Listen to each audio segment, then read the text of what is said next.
FYI, before starting this video, the exact same content is available in playlist form if you prefer. Check out the pinned comment for the link. Welcome to the No Bullshit Guide to Java Spring Boot. This is version 2, updated summer 2024. Expectations: you already know Java, you have the JRE and JDK set up and can run Hello World, you don't know anything about backend engineering or Spring Boot, and you want to learn the basics as soon as possible, but with enough detail to not look like an idiot. Our software will be IntelliJ, MySQL Server, MySQL Workbench, and Postman. We will also be using the Spring Initializer website. This is going to help us create a new project. We will be using Maven as our package manager. If you don't know what this is, it's kind of like NPM if you've worked on the front end. And we will be using Java Lombok. This is required before starting. If you're unfamiliar, just ChatGPT it. It should take you about 15 minutes to learn it. Basically, it's a Java library where you no longer have to write your getters and setters. And with that, let's start setting up our project. First, make your way over to the IntelliJ website. The link is in the description. Do not get the ultimate version. This costs money. Scroll down to the community edition, and then download and install your version. Next up, make your way over to the MySQL Workbench site. Choose your version, then click download. And then you'll have to click this link, no thanks, just start my download, and then install. Then do the same thing for MySQL Server. Choose your version, download, no thanks, and install. Next up, you need to get MySQL Server running. So on Mac, you're going to click the Apple icon, System Settings, scroll down to MySQL, and you should see an active instance. If it has a red dot, click Start MySQL Server. In my case, with the latest version, it didn't want to start up correctly, so I had to run this in the terminal.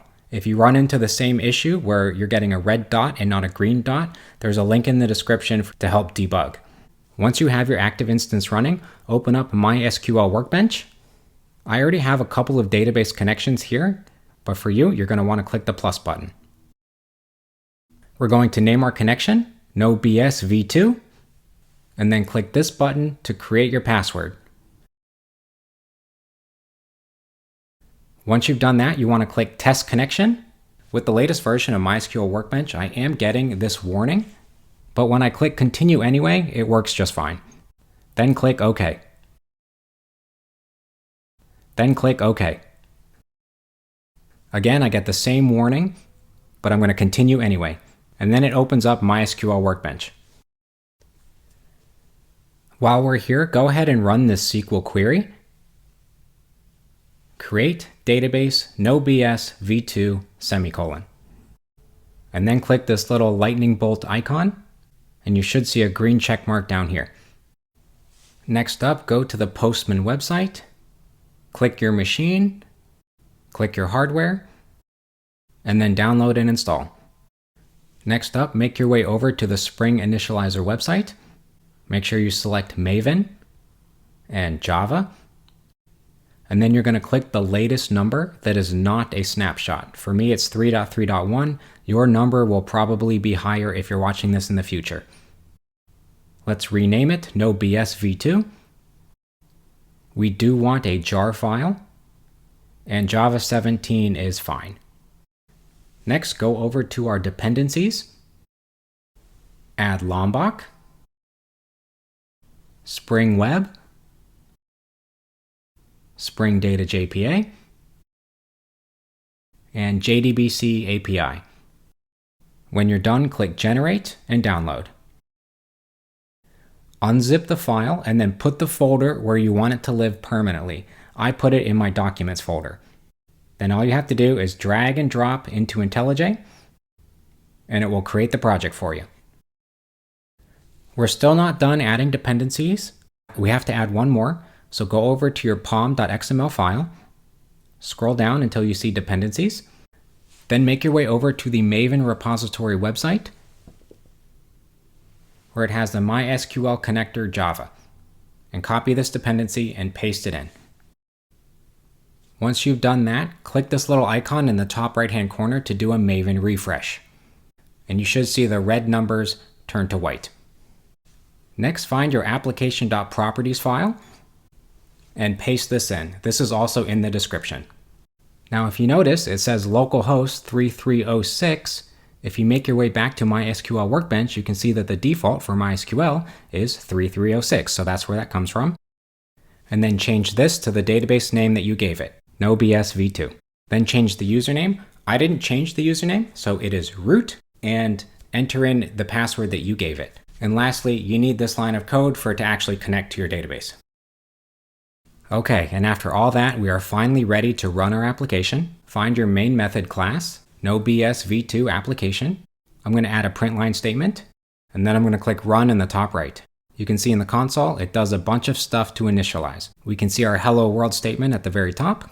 One thing to notice, you will see Tomcat. We'll talk about Tomcat and what it does later. You can also see the successful connection to MySQL.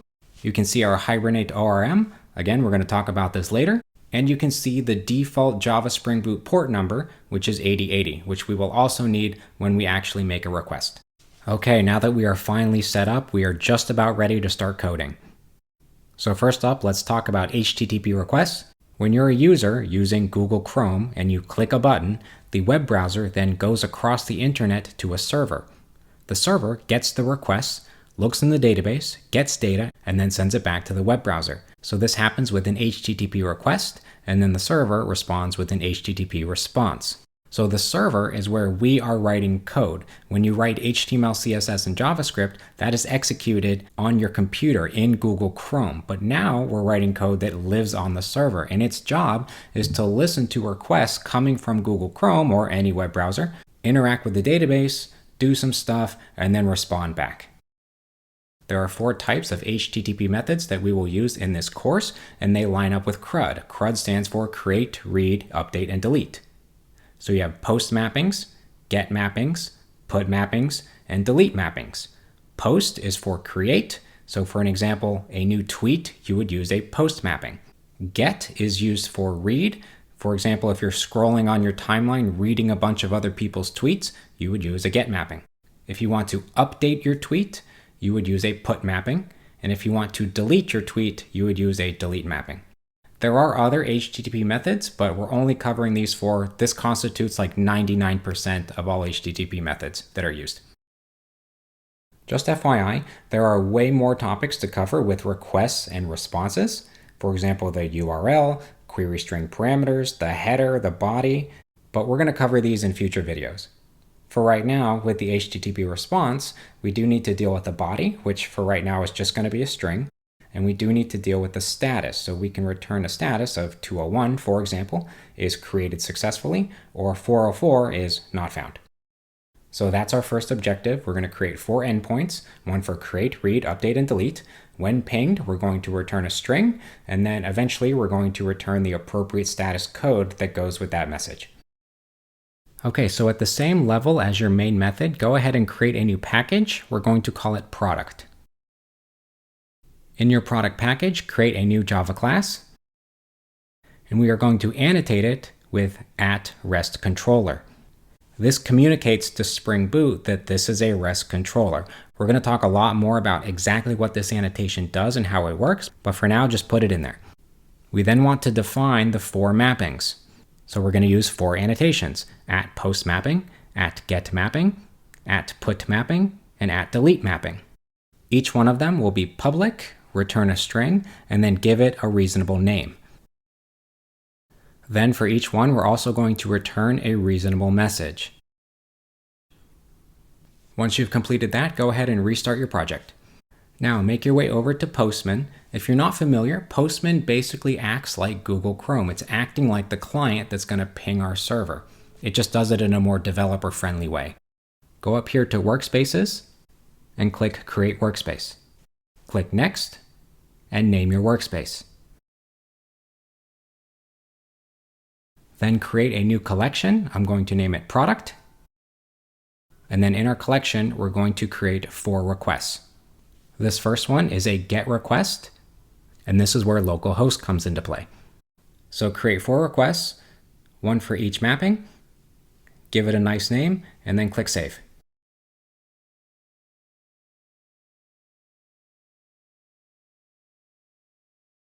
Once you've completed all of this, go ahead and click Send on each request. You're going to see the string that we returned. So product created, got product, product updated, product deleted. And if you notice, each one of these responses had a 200 status. That is the default. However, that is not what we want. We actually want to be able to control what this status code is. So now go back to Spring Boot, and instead of returning a string, we're going to return a response entity with a type of string.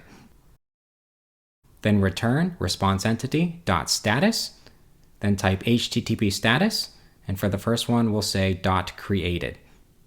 Then you say .body, and that's where you pass in your string. Do the same thing for all three methods. The get and the put mappings will be HTTP status.ok, and the delete mapping will be HTTP status.noContent. And as an editor's note, when you have no content, it actually doesn't send this string. So you can go ahead and delete the .body on your delete mapping. You can include it, it will still work, but it won't send the string. And now when we ping it, not only do we get the message, but we get the appropriate status code as well. Okay, so the next thing we need to do is separate our business logic from the controller, and we're going to do this with the @service annotation. Right now our project is so small and so simple that this doesn't seem necessary, but as it grows in complexity, you really want your business logic to live somewhere else. To do this, we're going to use the simplest version of dependency injection. I'll show you what that means. Once we get the most basic example up and running, we will have a discussion, and then we're going to update our code's dependency injection to a better version and add an interface for another layer of abstraction. Create a new Java class, and we'll name it createProductService. We're going to annotate it with the @service annotation. This tells Spring Boot that this is a service and allows for a dependency injection. I'm then going to copy the return that was originally on the controller, and in our service class, I'm going to create one method. Public, it will return a response entity with type of string, and I will call it execute. And it will return the line of code we had on our controller. In our controller, we now need to use dependency injection to inject the service class. So we're going to use the @autowired annotation, private createProductService, createProductService. Now we can reference it below, and we will return createProductService.execute. We're then going to do the exact same thing for the other three endpoints.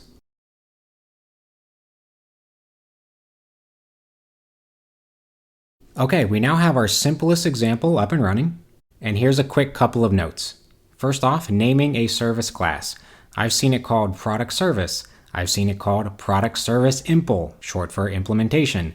I've seen it called Get Product Query Handler.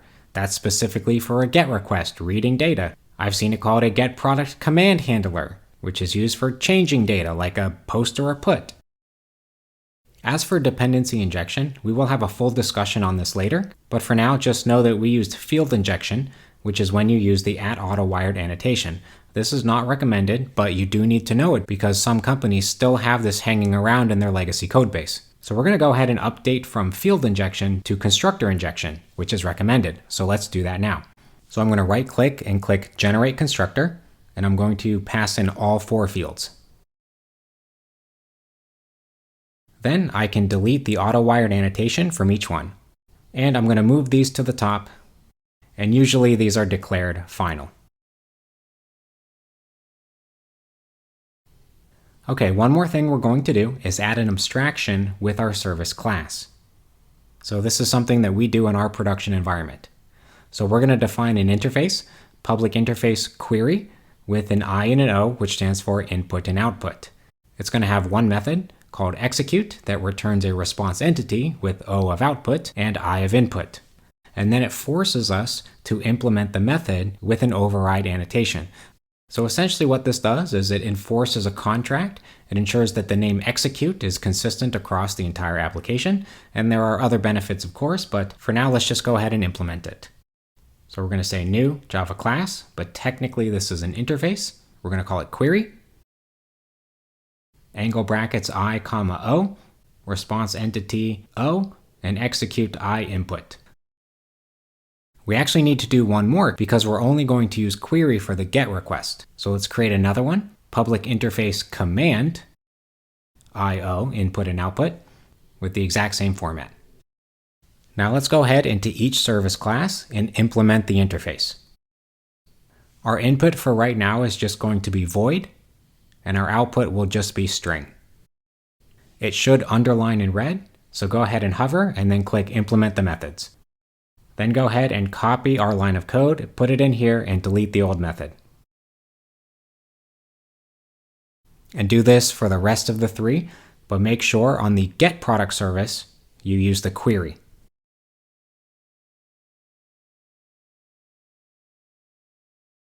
Lastly, we do need to update our controller. None of these are taking in a parameter yet, so just go ahead and pass null into each one. And there we have it, the exact same functionality, but now it has a better layer of abstraction. Welcome back to video 2 of the No Bullshit Guide to Java Spring Boot. Today we are going to directly interface with the database. So we're going to create a new product table in MySQL and create a new product class in Java. Java maps to MySQL via the ORM, or the Object Relational Mapper. The ORM that's default to Spring Boot is Hibernate, which is the one we will be using. We're going to have a deep dive discussion on ORMs later. For now, you just need to know that it links a Java class to a table in MySQL, and it allows database reads and writes. So here is our abstraction so far. We have a controller, which listens for requests. We have the service layer. This is where the business logic lives. And today we are adding in the repository, which is how we make database calls, and an entity. An entity is just a fancy name for a Java class or a table in MySQL. And just FYI, right now, we're going to manually run our MySQL scripts to create a new table and then propagate that table with some dummy data. There is a way for Spring Boot to automatically generate the MySQL query and run it. We're going to cover this later. We need to do it manually first to understand what it's actually doing. Okay, let's organize our code a little bit better. Within the product folder, we're going to create a new package called services and move all of our services in there. Next, create a new folder called model. And in that folder, create a new class called product. Annotate it with @entity. This is what maps a Java class to MySQL. Then annotate it with @data. This comes from Java Lombok. Then annotate it with @table with a name of product. This will define what the table name is in MySQL. Our product is going to have 4 characteristics: a private integer ID, a private string name, a private string description, and a private double price. For this first field, we need to annotate it with @id because all tables in MySQL need a primary key. Then annotate it with @generated_value with a strategy of GenerationType.identity. This will auto-generate our ID and start counting at 1, 1, 2, 3, etc. Then annotate it with @column with a name of ID. This tells MySQL that the column name will be ID. Then annotate the name with @column name is equal to name, and do the same thing with the other fields, giving them appropriate names.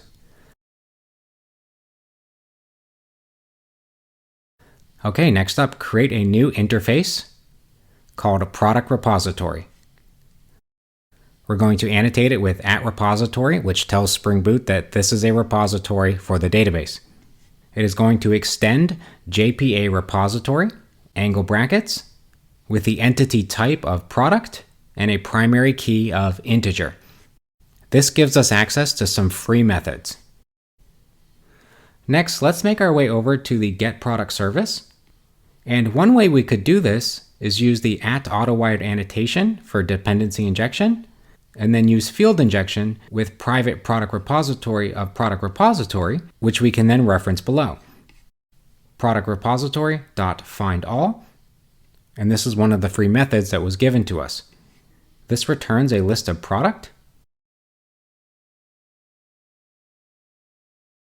So now we can just directly return that in the body. And then remember to update your types. So this is no longer a string. This is a product. And the same thing down here. And then you have to do the same thing over on the controller as well. So this will work, but we're going to go ahead and replace the field injection with constructor injection. So this will be the last time that we use field injection. We're going to do it the right way from now on.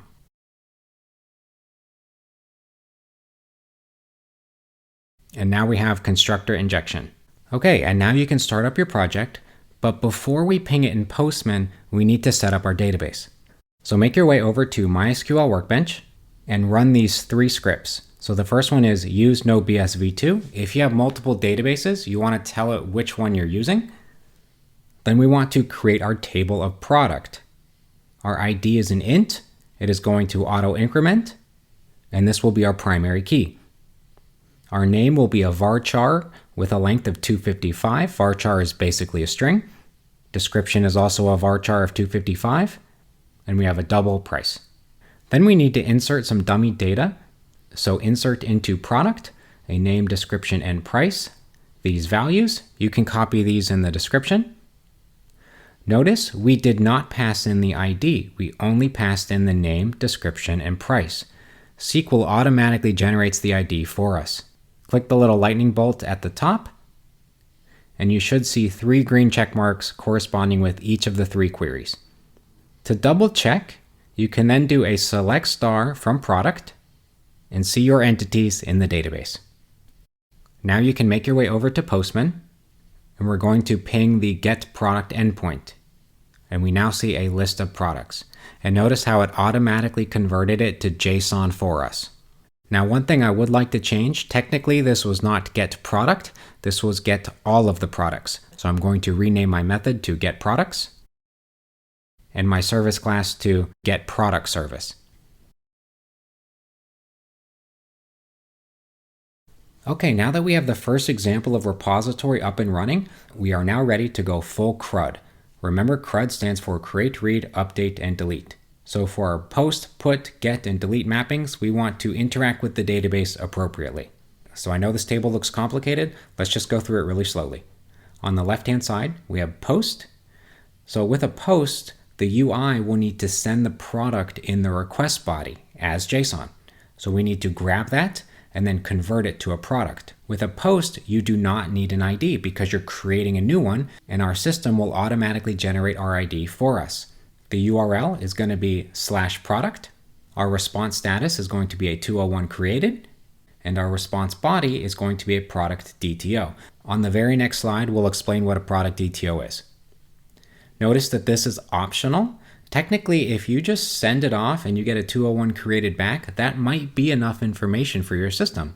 But a lot of systems, it makes sense to go ahead and return the product DTO immediately. That way you can use it. Next up, we have a put. So again, you need to send the product that you're updating in the request body. In this case, you do need the ID of the product because you need to know which one are you modifying. The URL is going to be /product and then /ID. So we need to send the ID of the one we want to update in the URL. The response status is going to be a 200 OK. And the response body is going to be the same. It's going to be a product DTO, but technically this is optional. This is just where you need to ask your senior developer on what he wants you to do. Next up, we have a get. So a get, we do not send the product in the request body. We're trying to find a product. We do need to send an ID, obviously. The URL will be /product/ID.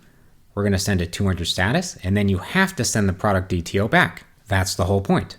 And then lastly, we have a delete mapping. We do not need to send the product in the request body. We do need the ID of which one to delete. We're going to return a 204 no content, and then the response body, of course, will be nothing. Okay, so a DTO, or response object, essentially, we don't always want to send the entire object back. Tables can be 80 columns wide in some applications, so a DTO, or data transfer object, or a response object, basically only returns the data that you need for that endpoint. So what we need to do is take a product from the database, convert it to a product DTO, and then send it back to the UI. This is kind of like projection. If you want to look that up, it's not exactly projection, but essentially we're taking a product, throwing away the fields that we don't care about, and then creating a product DTO and then sending it. Okay, in our model folder, go ahead and create a new class called product DTO. Annotate it with @data. This comes from Java Lombok. It's only going to have 3 fields, an integer of ID, a string name, and a string description.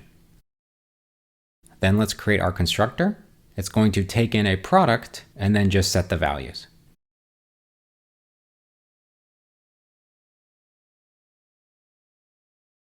Go to your controller, and we're going to work on these endpoints one by one. So our create product endpoint, we need to get the product in the form of JSON. So we use @requestBody, product, and then we're going to pass the product into the execute method.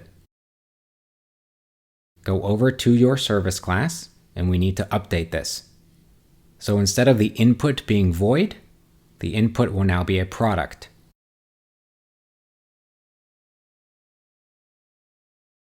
Instead of the output being a string, the output will now be a product DTO.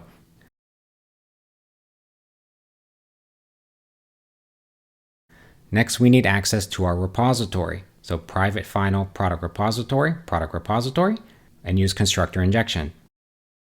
Then we can access it here. We're going to call product repository.save.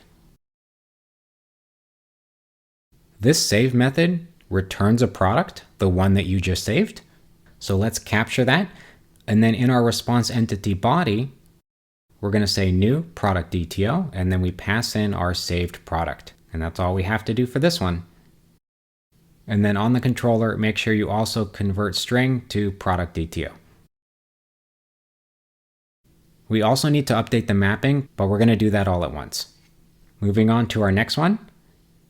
Let's update our return in our execute method. We're going to change a list of products to a list of product DTOs.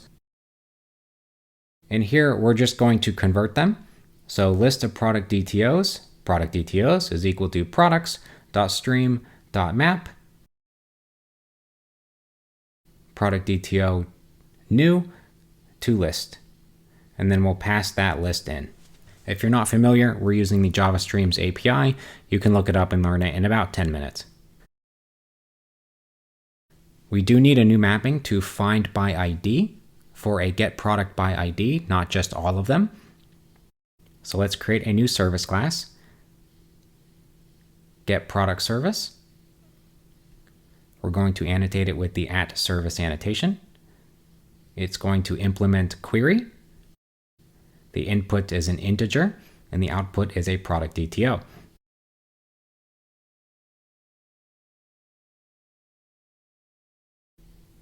Inject your product repository using constructor injection. Then we can call one of our built-in methods, product repository.findById. This returns an optional of product, which basically accounts for can you find it or not. So next we can call if product optional is present. Then we can go ahead and return response entity of a new product DTO, and then we pass in the product optional and we call the .get method on the optional.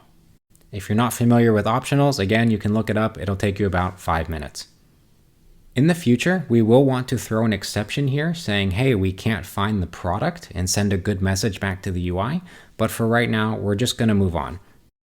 Next, we need to set up our endpoint to handle it. So @getMapping, get product by ID. And then this time we need to pass in a path variable of integer ID into the method, which we're going to handle in just a second. We need to pass our service class into our constructor and add the field. Then return getProductService.execute and pass in the ID. Next up is our put mapping. The put mapping is the most complicated because we have to pass in the ID and the product. So @path variable, integer ID, and request body product of product. So we need to pass two things into our execute method, but our execute method is only built to be able to accept one thing. So we have to create another class whose job it is just to hold these two items.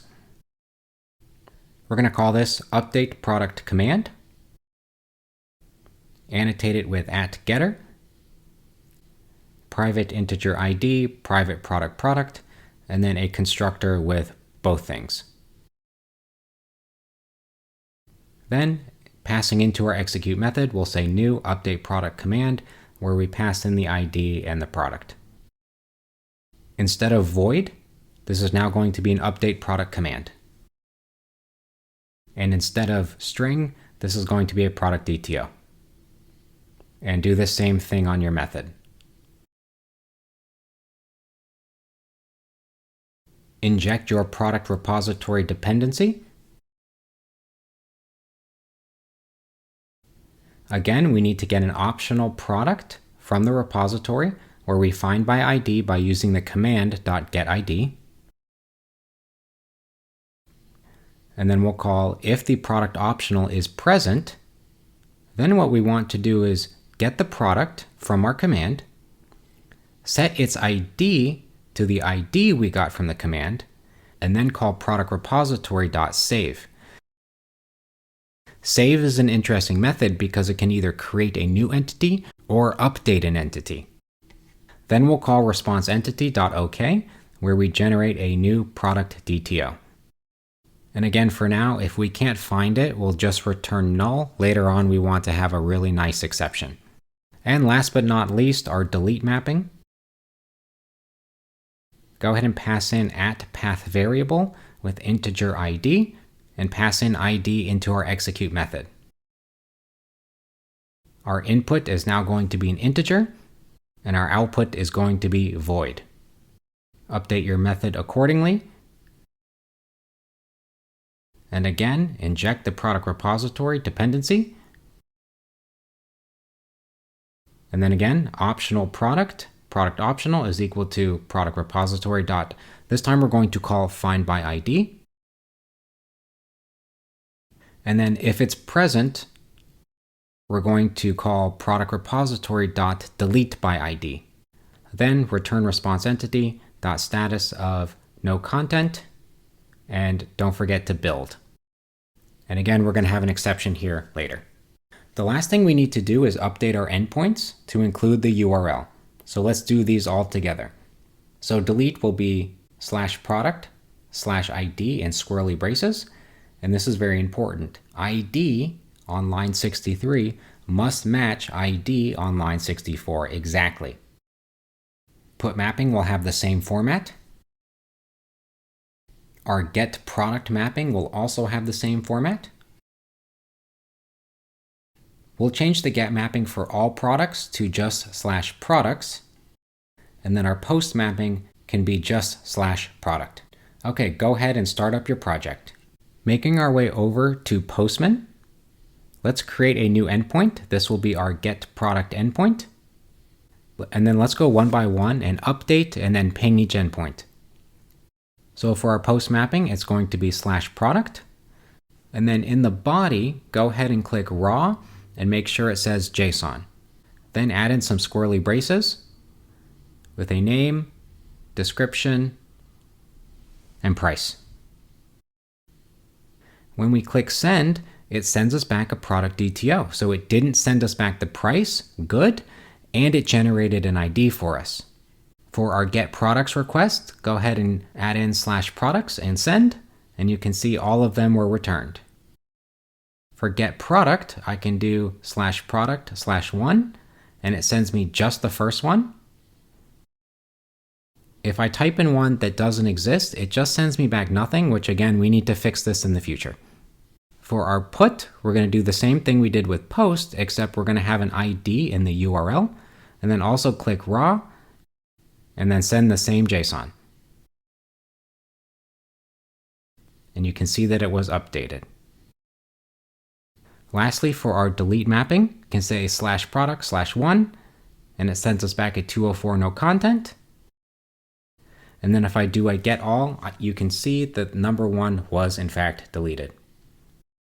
I also like to check in mySQL to make sure everything worked appropriately.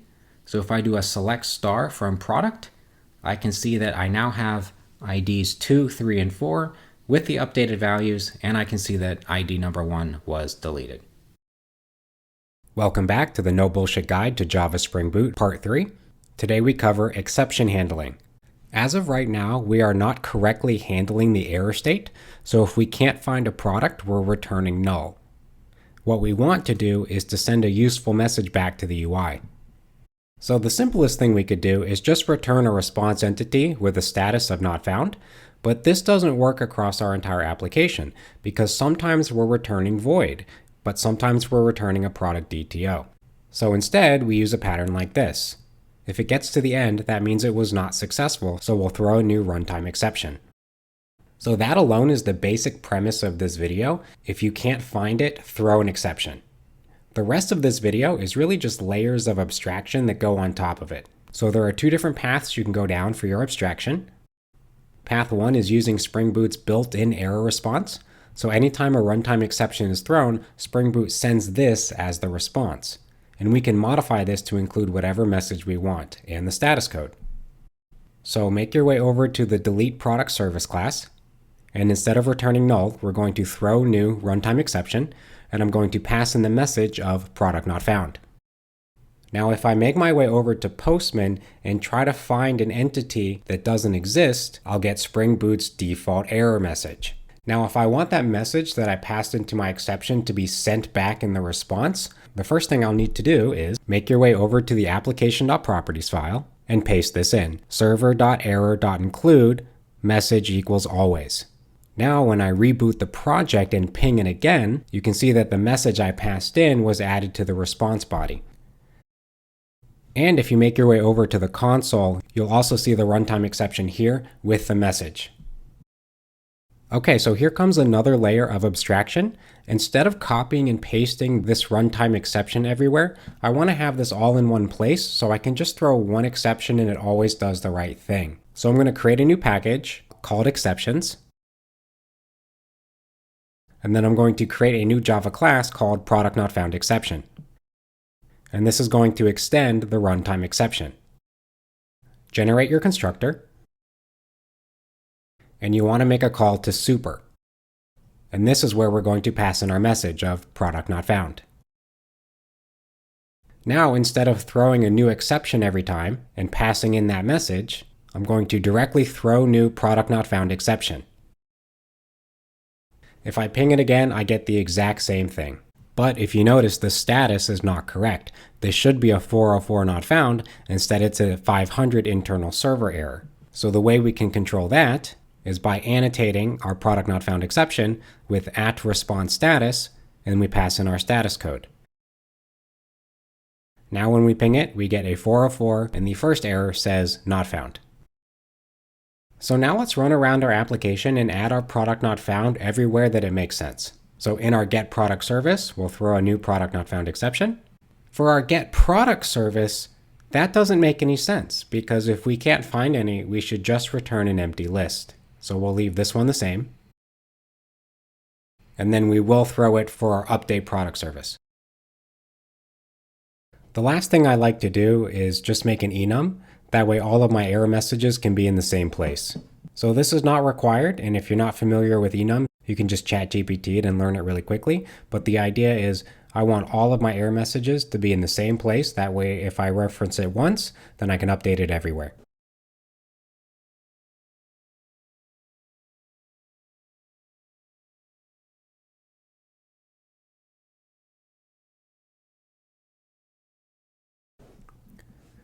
Okay, so if you're happy with Spring Boot's default error response, you're good to go. You can just follow this pattern and move on. However, there is another path where you can build your own custom response, where you can only put the exact things you want in the error message. We're going to need a model class to represent this JSON structure, and then we're going to need a handler that fires every time that exception is thrown. And the handler is what actually returns the response back to the UI. And there's two ways to do this. So one is at the controller level, where if that exception is thrown in the controller, then you handle it there. Or you can abstract that out and make it global. That way it works across all controllers. So first off, let's create a new model class.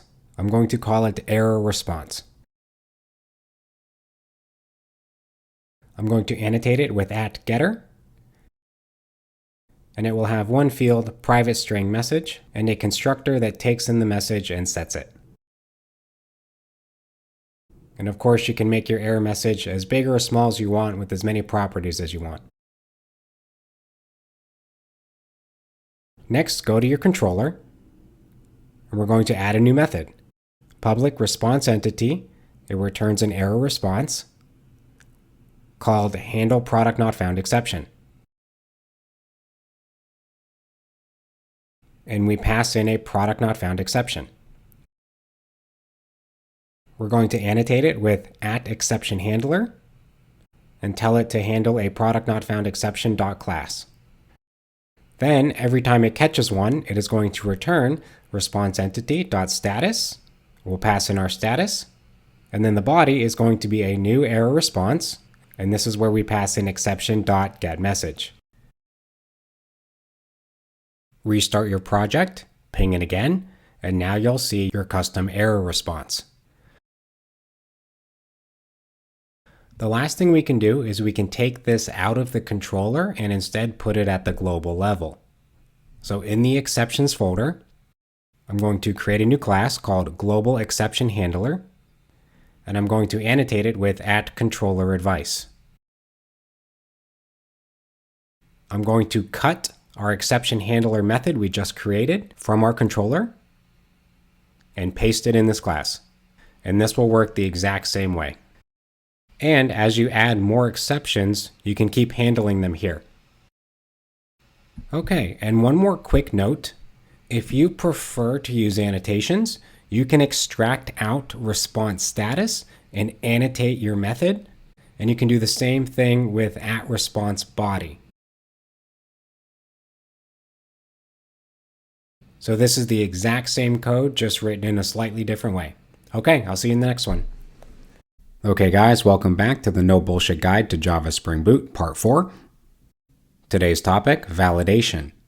So when the UI makes a post or a put request, we want to validate the object coming in because we don't want to save crap data. For example, the name should be required, the price should not be negative, or the description should be greater than 20 characters. There are many ways to validate objects. One is custom validation, which is basically a bunch of if statements. You can use the Spring Starter validation, which uses annotations, for example, not null on your entity class. You can use SQL validation, where you have SQL table constraints, and you can have UI validation. UI validation is not acceptable by itself. The backend must be self-protecting. You can't rely on an external source to send you good data. So we're going to start with custom validation, which is a bunch of if statements, and they're going to live in the service class. The product will get sent in the request, and then we're going to check each property that we care about. Eventually, we will add some abstraction so that it can be used on the put and post request. We're going to create a product not valid exception class, then handle when the exception is thrown in our global exception handler class, and then we'll send back our custom error response we covered in the last video, so not Spring Boot's default response. Start by creating a new Java class in our exceptions folder called product not valid exception. It will extend the runtime exception, annotate it with @response status, and pass in the HTTP status of bad request. Create a constructor and pass in a string message. Call super and pass in the message. Then go to the global exception handler class and create a new method. Public error response handle product not valid exception, and we pass in a product not valid exception. Then we're going to return a new error response, and we pass in the exception.getMessage. Annotate it with @exceptionHandler and tell it to handle the product not valid exception.class. And then annotate it with @response_body and @response_status with HTTP status of bad request. Okay, we're now ready to write our validation logic. Go over to the service class for the create product service. And we want to validate it before we save it to the repository. So if string utils.is empty and we pass in product.getName, we'll throw a new product not valid exception with a message of name is required. We'll do the same thing for the next field. If getDescription length is less than 20, we'll throw a new product not valid exception, but this time pass in a different message. And lastly, if product.getPrice is null or the price is less than 0, we'll throw a new product not valid exception and pass in price cannot be negative.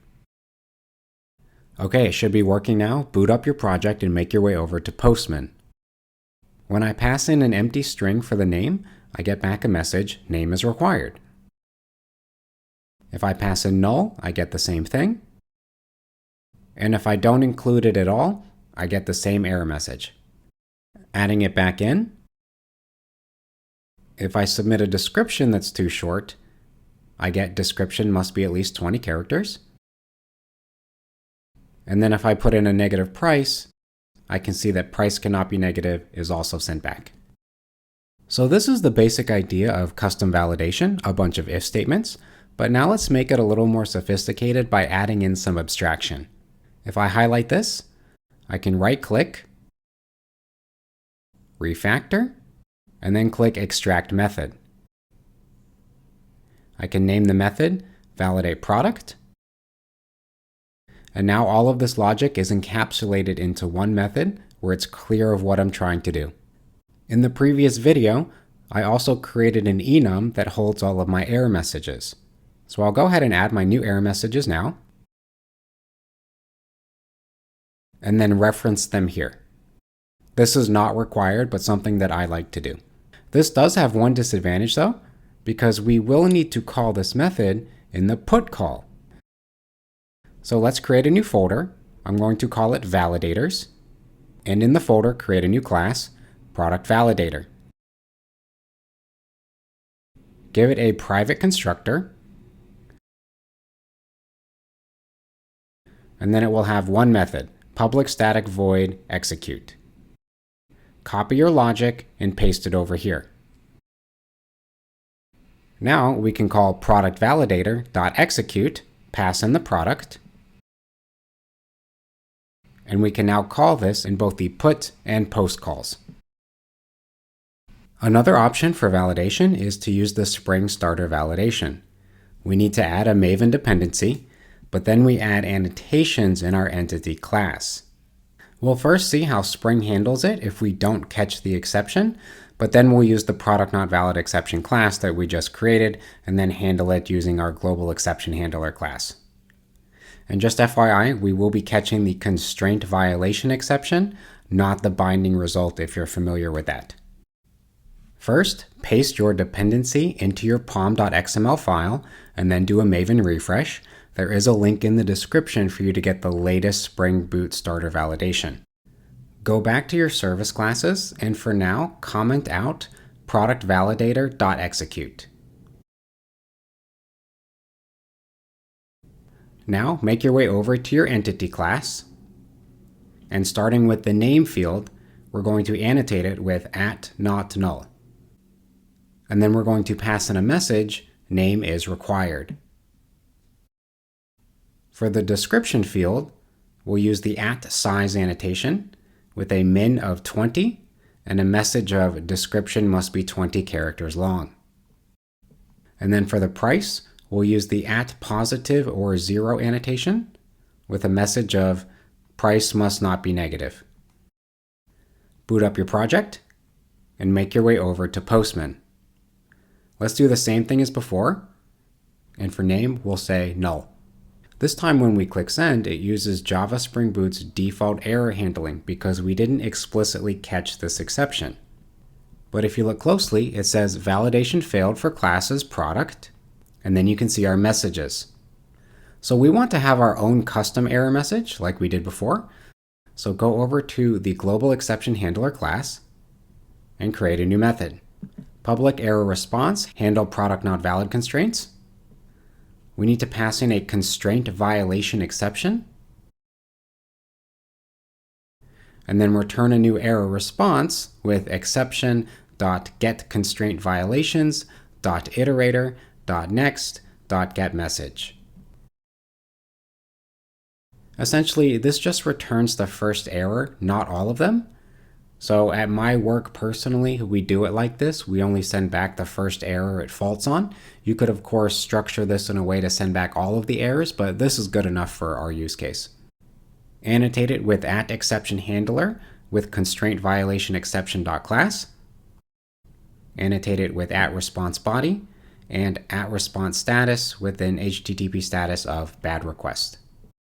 If you make your way back over to Postman and ping it again, you'll get the first error message that it finds, and in this case, its description must be 20 characters long. Here's a couple of notes. There are dozens of ways to validate objects. We covered custom validation, which is just a bunch of if statements. And we also covered constraint violation exception, but there are more. You could use the binding results and the @valid annotation. Spring also allows you to make your own annotations. And there's even a Spring validator interface. So this is the no bullshit guide to Java Spring Boot. So I don't think there's any sense in covering all of these different ways to validate, but if you run into a different one, you can just use ChatGPT or the Spring documentation to figure it out. The important thing to know is that your backend should be self-contained, meaning any data that passes through it should be validated before you save it to the database. Make sure to like and subscribe, and I'll see you in the next video. Welcome back to the No Bullshit Guide to Java Spring Boot, Part 5. Today we cover search. So far, we have only returned all of the products in the database, or just one product by its ID. We want to add functionality to search with a keyword. We do this using a query string parameter. We can add an extra key value pair at the end of an HTTP request URL. So at the end of the URL, we include $key equals value.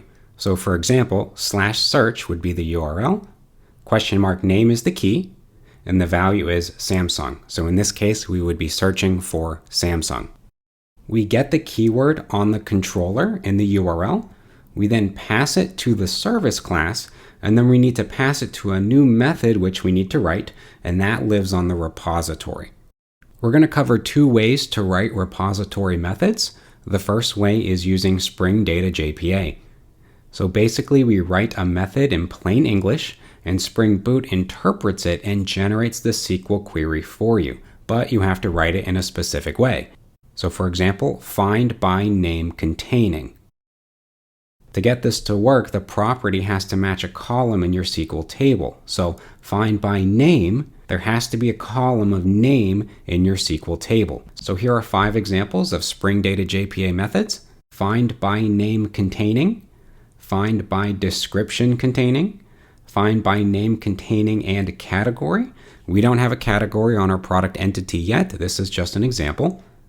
Find by price between two values, find by category, and then you can order by price ascending. So Spring Data JPA is very powerful. You can do a lot of things with it. If you want to generate your own query, this is where you ask ChatGPT or read the documentation. It's very easy to understand and should only take you a few minutes. Okay, let's get started. Let's start by creating a new service named Search Product Service. Annotate it with @service. And remember, we implemented our own interface. So implements query, angle brackets string, and it's going to return a list of product DTO. And this is the advantage of doing this. I click implement method, and it automatically generates the outline of my method for me.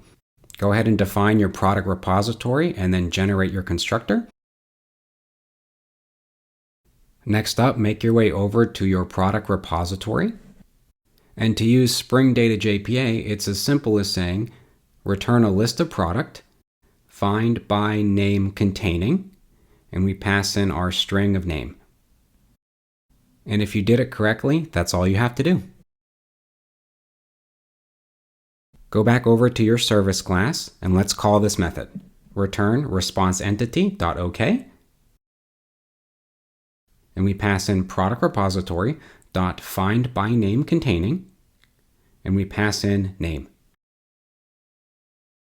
This does return a list of product, and of course we want to return a list of product DTOs, so let's stream through them. .map product DTO new, and we collect it to a list. We did this in a previous video. Next up, make your way over to the controller and let's expose a new endpoint. It will be a get mapping. We'll say /product/search. It will return a response entity with a list of product DTOs, and we'll name it search product by name. Now this is different. We do need to include @request_param when we pass in the string name. It's going to go up into the URL and grab that. Next, we need to inject our service class. So private final search product service, pass it into your constructor, and then set it. Now we can call it. So we're going to return search product service dot execute, and we pass in the name. Before I get started, I'm going to make my way over to MySQL Workbench and just see what's in here. So select star from product returns all of the products in the table. And you can see I have a Samsung, a Sony, and an Apple product. Then make your way over to Postman, and I created a new request. It is a GET request /product/search, and then question mark name is equal to, and in this case, I said Sony. Postman also allows you to manage the key value pairs down here with a check mark. If I uncheck it, you can see it was removed from the URL. If I type in nothing, it just returns everything, so that's an important thing to note. If I type in something that doesn't exist, I get an empty list. This is also very important. It doesn't say product not found because it just returns an empty list, and this is correct. If I don't include the query string parameter, I get Java Spring Boot's default error response with a message of required parameter name is not present. This is why people like to use the default Spring Boot error handling, because if we've already set up the UI to handle this type of response, I didn't have to do anything. I didn't have to create a new exception. It was automatically done for me. There is another way to write repository methods using a custom query. In this case, we would use the @query annotation. So if your query is too complex for Spring Data JPA, you can write your own. So if you look at the bottom, you write a method just like you would before, but then you annotate it with @query, and then you pass in your query. This query is written in JPQL, or Java Persistence Query Language. It is very similar to SQL, but it is database agnostic. So JPQL gets translated to a query that works with your database. So if you're using MySQL, it converts it to a MySQL query. One thing to note is that you can see @param passed into the method, and the param keyword has to match up exactly with keyword in the query annotation. So make your way back over to the repository, and this time we'll implement a custom query. We say @query, and then for now, just paste this in. Select P from product P, where p.name is like the keyword, or p.description is like the keyword. It returns a list of product, find by name or description containing. Passed into the method, we say @param keyword, and then a string name. Go back to your service class, and instead call product repository.find by name or description containing, and pass in the name. Make your way back over to Postman, and you can test it out. One last thing to note that we won't cover is you can create a custom native query. So instead of using JPQL, which gets translated to MySQL, you can directly write a MySQL query. In your query annotation, you would have to pass in native query is equal to true, but this is no longer database agnostic. So if you switch out your database to Postgres, this will not work. This is generally not recommended. This is a last resort if you can't get anything else working. Okay, thank you for watching. Please like and subscribe. Welcome back to the No Bullshit Guide to Java Spring Boot, Part 6. Today we cover JDBC, JPA, Hibernate, and Spring Data. This is a discussion-only video on the layers of abstraction, no coding. Spring Boot has an entire stack of abstraction. Let's start at the bottom with the database. The database is SQL, and we can interact with it directly using SQL queries like we do in MySQL Workbench. One layer up is the JDBC, or the Java Database Connectivity. This connects our Java code to MySQL database. If you remember in the first video, we set up this connection in application.properties. datasource.url is equal to JDBC. And then our driver is a JDBC driver. This acts as our physical connection between Java and SQL. We're going to skip Hibernate for 1 second and instead talk about JPA. JPA stands for the Java Persistence API. This is basically a bunch of rules that have to be followed to connect Java to the SQL database. My analogy is the government making a list of rules that you have to follow when you build a house. Hibernate is an ORM, or Object Relational Mapper. Hibernate implements all of the rules made by JPA. It maps Java objects to relationships in the database. There are other ORMs besides Hibernate, like OpenJPA or MyBatis. They work basically the same way. Hibernate is the default Spring Boot ORM, which is why we're using it. And the analogy here is Hibernate is the company that builds houses, and they follow the laws of the government. And at the top, we have Spring Data JPA, which we just covered in the previous video. This is a high level of abstraction that lets you write plain English, and then Spring does all of the conversion with the ORM to automatically generate the SQL query for you. You don't have to be an expert on this stack, but you should know the terminology used when referencing it. Okay, that's it for this short video. Please like and subscribe. Welcome back to the No Bullshit Guide to Java Spring Boot, Part 7. Today we cover unit testing. Unit testing is when you write code that tests other code. Tests are written in a given when then format, so given some prerequisite state, when the user acts upon something, then an outcome. You might also hear it called arrange act assert, same thing. Here's an example. Given a product exists, when user gets a product by ID, then return a product DTO. Before we cover what we do unit test, let's cover what we don't unit test. We don't unit test things that are built into Spring. These are already highly tested. So annotations like @service or @rest controller, we do not unit test. Controller endpoints, we do not unit test. The save method from JPA, we do not unit test. In fact, we don't interact with the database at all when we do unit testing. For example, as a junior developer, I thought that I would unit test saving an object and then checking in the database that it was saved. We do not do this. And the reason is we're going to run these unit tests thousands of times, which means that the database will get flooded with entries that we'll have to delete and manage. Here's what we do unit test. Any code that we wrote, so a DTO constructor, service logic, validators, basically any branching of code that we wrote, we're going to unit test. Here's an example of 2 unit tests we're going to write. We should test every logical path the program can take. So in our getProductService, there are 2 outcomes. We either find the product and return a DTO, or we throw a new product not found exception. So in this case, we would write 2 unit tests. To do this, we'll need to create a new test class. We'll have to do some setup, so we're going to use a bunch of new annotations.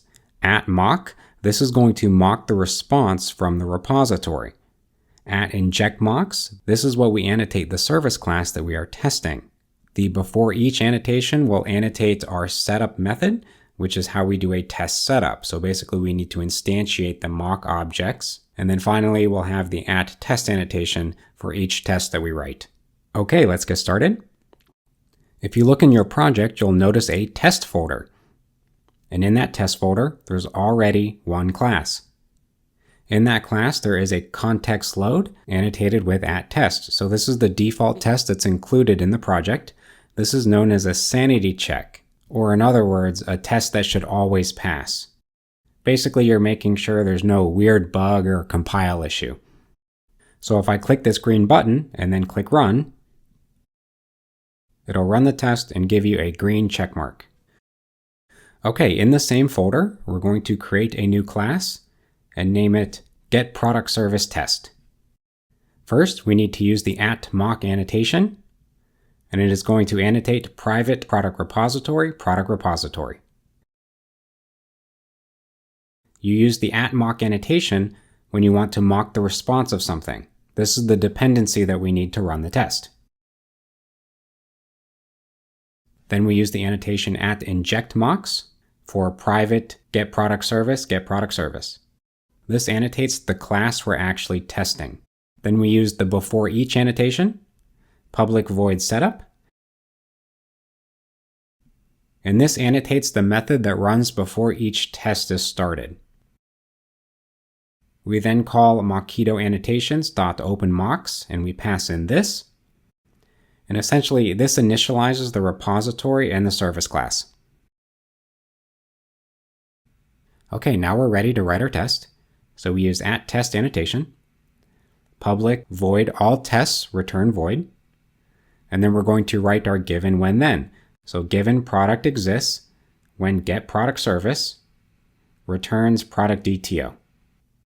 We have 3 parts of our test: given, when, and then.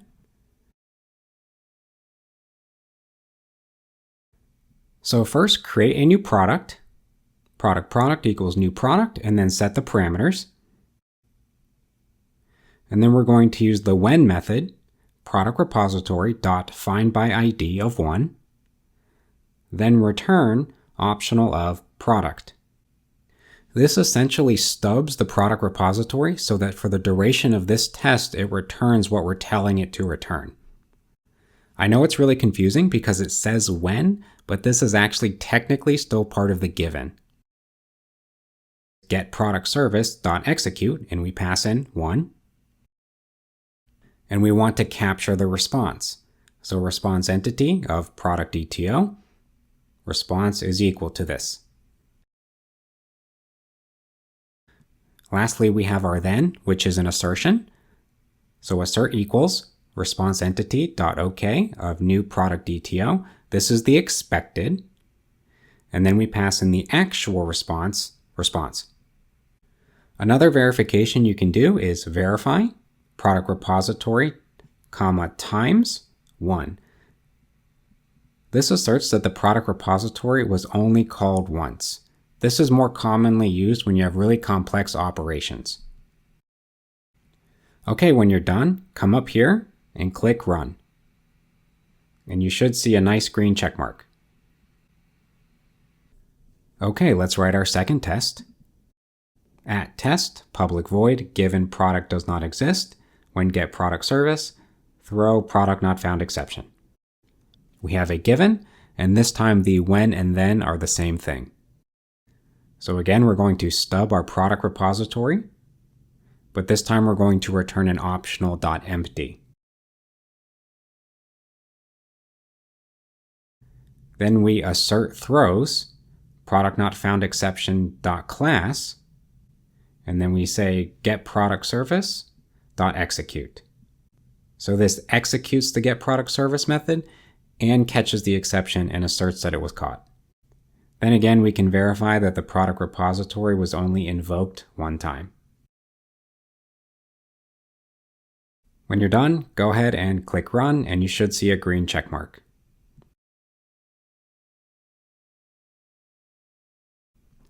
Couple other things to note: you can run all of the tests in a class all at once by coming up here and clicking this green button. Or you can come to the folder, right-click and click Run, and it runs everything in the folder. And this time it ran 3 tests because it also ran your sanity check. Or you can come to the terminal and do a Maven test. And you can see all 3 tests ran and passed. So you have multiple options for running your tests depending on your project setup. Okay, here are some final thoughts. So every workflow is different. My work requires unit tests for every piece of code, and the unit tests are part of the work itself. So you don't write an extra task, you don't write an extra ticket for unit tests, it's just required. Some workplaces, though, they don't require you to write unit tests. Some require you to run all of your unit tests locally before you push any code. Some have a continuous integration pipeline, which basically means every time you push your code, it runs all of the unit tests in the cloud. So when you start a new job, just ask what the standard is. Here's my challenge for you. go back and write unit tests for each service that we've created and the validator class, and use ChatGPT to help you. Okay, thank you for watching. Please like and subscribe. Welcome back to the No Bullshit Guide to Java Spring Boot, Part 8. Today we cover headers. So we've covered multiple parts of the HTTP request, the method, get, put, post, delete, the URL, which can include a query string parameter if it's a GET request, and the body. HTTP requests can also come with headers. Here are 3 common types of headers. Accept, what kind of media you can receive, so you can program it to return either JSON or XML depending on what the user asks for. Authorization, we're going to cover this in the security section, but this is a header. And cookies are also sent in the header. So our example, we're going to include a region of either US or Canada. This is not necessarily standard practice. This is just an example to make sure you understand how headers work. We're also going to code up an accept and return either JSON or XML depending on the request. Create a new package called headers, and then create a new Java class called header controller. Annotate it with @REST-controller, and expose a new get mapping endpoint, /header. Public string get regional response. And in the method signature, we're going to pass in @requestHeader, which will be a string called region. Now normally you would abstract this out into a service class, but we're going to skip that just for simplicity. So if the region equals US, return bald eagle freedom. If region equals can, return maple syrup. And at the end, we will return country not supported. Run your project and make your way over to Postman. After you've defined your GET request at /header, click on the Headers tab and type in region US. We then get bald eagle freedom just as we expected. If you pass in Canada, you get maple syrup. And if you type in anything else, you'll get country not supported. However, if you don't include any header, you'll get the Java Spring Boot exception that says required header region is not present. To fix this, go back to the controller and add in required equals false, and default value is equal to US. If you ping it again with no header, it will return bald eagle freedom. Okay, let's create one more endpoint, another get mapping, /header/product, public response entity of type product, get product. Go ahead and define a product for this example, and then return a response entity with that product. In the get mapping annotation, we can say produces equals, and notice when you do this, it updates the entire annotation to say value for the URL. For produces, we're going to use squirrely braces, media type dot application underscore JSON underscore value, comma media type application underscore XML underscore value. And lastly, you will need to add this to your POM file to be able to generate the XML. So paste that in and then do a Maven refresh. Boot up your project and then make your way over to Postman. And when I do a GET request on this endpoint, I can pass in accept with a value of application/JSON. And when I ping it, I get JSON. But if I change it to application/XML, I get the same thing but in XML format. And you might have to click this dropdown to change the type to XML. Okay, that's all I have for you. Thank you for watching. Please like and subscribe.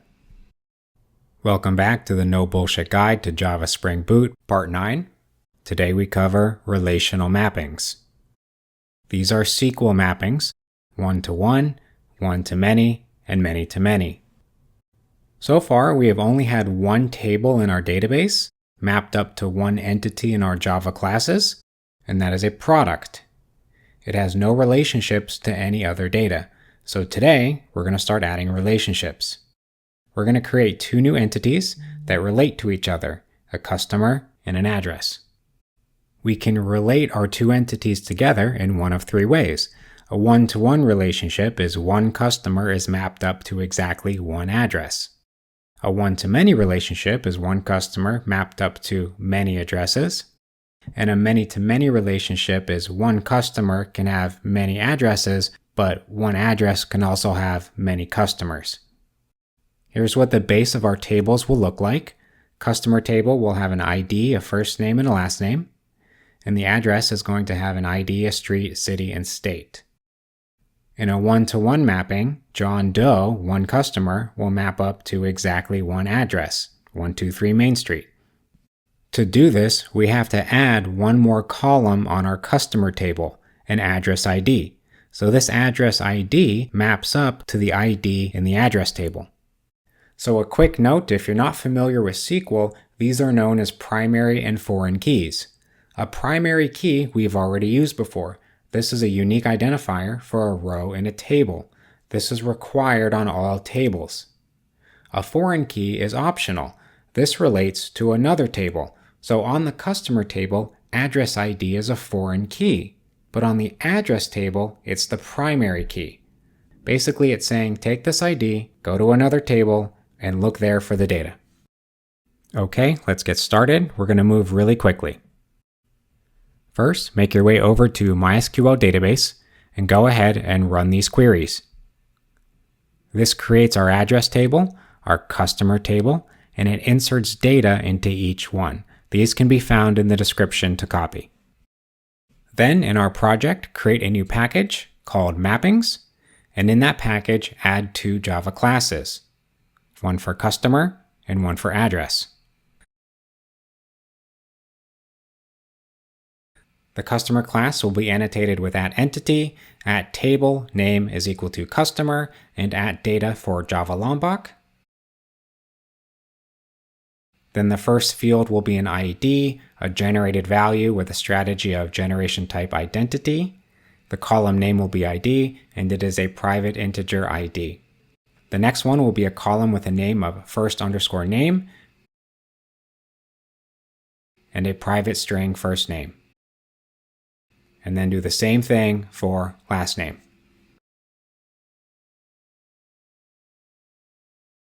Okay, here's where the new material comes in.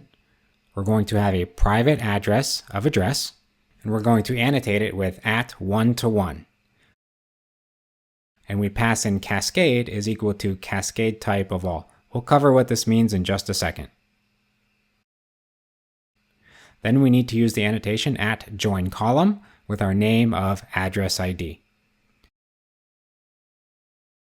Then make your way over to the address entity, annotate it with @entity, @table name is address, @data.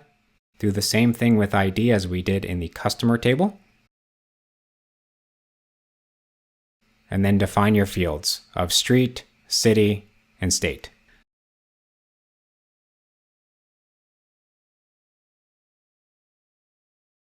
Next up, create another class called Customer Controller. Annotate it with @RESTController. And up here, we're going to add request mapping /customer. This will apply to all mappings in this class. Then we will expose a new endpoint @getMapping /squirrelybraces_ID, and the method will be public response entity, and it will return a customer. Get customer by ID. Pass in the path variable of integer ID. Then create your customer repository. Annotate it with @repository. It extends the JPA repository with type customer and integer. Inject the customer repository into your controller and generate your constructor.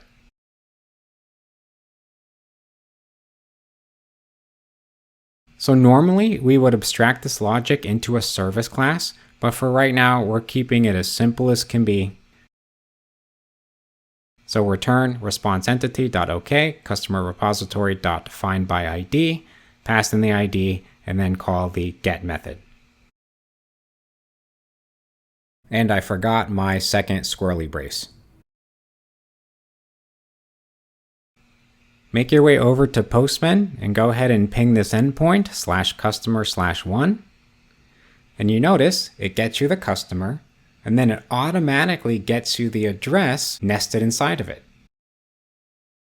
Okay, a couple quick notes. So we passed in the cascade type of all. This means if you update a customer, it will automatically update the address as well. There are other cascade types that you can look up. These are helpful if you don't want every action to update or delete the related entities. You can also pass in a fetch type of eager. So when you get a customer, it automatically gets the address, but you can also pass in fetch type of lazy. So when you get a customer, don't automatically get the address. This is helpful if your database is really huge with a lot of different relationships, and for this particular transaction, you don't need it. These are good to know that they exist, but you should look these up when you actually have to do it. Don't bother memorizing these. Okay, next up is our one-to-many mapping. So this time, John Doe, one customer, can have multiple addresses, but each address can only map back to one customer. To do this, we're going to delete the column on the customer table, and we're going to add a column on the address table. And as you can see, this allows for that relationship. You have two addresses that both map to the same customer ID. Order of operations is very important here. You have to be careful with your data. So first we're going to add the new column. Then we're going to run a SQL query that keeps the data in the new format so we don't lose that relationship the users have already established. We're going to test it to make sure it works, and then we'll go back and delete the old column. This is optional. You could just leave it in the database. To delete it, we will have to delete the key constraint and then delete the column. So make your way over to MySQL Workbench and run these queries. First, we're going to add the new column. Then we preserve our relationship that we already had. And then we're going to add some more data. Make your way over to your customer entity. And we're going to change one-to-one to one-to-many. And we're going to change address ID to customer ID. We then need to change this to a list of addresses and change the name from address to addresses as well. Over on our address entity, we need to create a new column with the name of customer ID, private integer customer ID. When you're done, boot up your project and make your way over to Postman. When I reping this endpoint, instead of getting one address, I now get a list of addresses. And you can see that the original address that we kept for John Doe is still there, so we preserve the relationship. And if I ping the other user, Jane Smith, I get her address. Okay, this last part is optional, but now that we've tested it and verified it's working correctly, we can drop the old column. So go ahead and run these queries. Again, we need to drop the foreign key constraint, and then we can drop the actual column. When I'm done, I do a select star from customer, and I can see that that column was removed. And it now lives over on the address table. Okay, we have one mapping left, a many-to-many relationship, and this is the most complex one. So we have our customer table, our address table. Eventually, we're going to delete that extra column on our address table, but before that, we've got to move it to our junction table. A junction table's only job is to map the many-to-many relationship. Its primary key is a combination of customer ID and address ID. So I mentioned before, every table has to have a primary key, but a primary key can also be a fusion of two columns. Otherwise, it would just be a duplicate row. Order of operations also matters in this sequence. We have to be careful with our data, so first we're going to add the junction table. Then we're going to run a SQL query that keeps the data in this new format. We're going to test it, and then we're going to delete the old column. And to do that, we have to delete the key constraint and then delete the column. Okay, make your way over to MySQL Workbench and run these queries. So first we need to create our junction table called customer_address, and take a minute to review this. We have our primary key, which is a fusion of both columns, and then we have two foreign keys. One references the customer and one references the address. Once we have our junction table, we want to preserve the data we already have. So we're going to insert into our customer address and get the ID of both the customer and the address and put it in. Go ahead and run these queries, then make your way over to the project. And we're going to change one-to-many to many-to-many. In this case, you can delete the cascade. And we're going to replace this with join table. First, we have the name of our table, customer address. Then we're going to join columns is equal to @joinColumn, name customer ID, and then we're going to do an inverse join columns, @joinColumn, name is equal to address ID. Then over on our address entity, we have to add one more field. So @many-to-many, and we do need to specify it is mapped by the addresses. And this annotates a private list of customers. We do have to add one more annotation, JSON ignore. I'll explain what this does in just a second. Go ahead and boot up your project. And when I test the endpoint with ID 2, it works, and with ID 1, it works. Okay, here again is our optional step. We can go ahead and delete the column. So first we have to delete our foreign key constraint, and then we can go ahead and delete the column. When I'm done, I do a select star from address, and I can see that there is no more column here. And if I do a select star from customer address, I can see all of the IDs and their mappings here. Okay, one last note. We did use the annotation @JSON ignore. So when we construct the JSON response, there was actually a circular reference. So the customer was pointing to an address, and the address points to a customer, and the customer points to an address, and so on and so forth. So what this annotation does is says, hey, ignore this property when constructing the JSON so that we can avoid the circular reference. If you don't include this, you'll get an error and you won't get a response. Okay, and lastly, all of these SQL operations are risky. If you screw up, you can permanently destroy your database's data. So be very careful when you're doing this and have a senior developer look over your work. That being said, very rarely will you do it raw like this.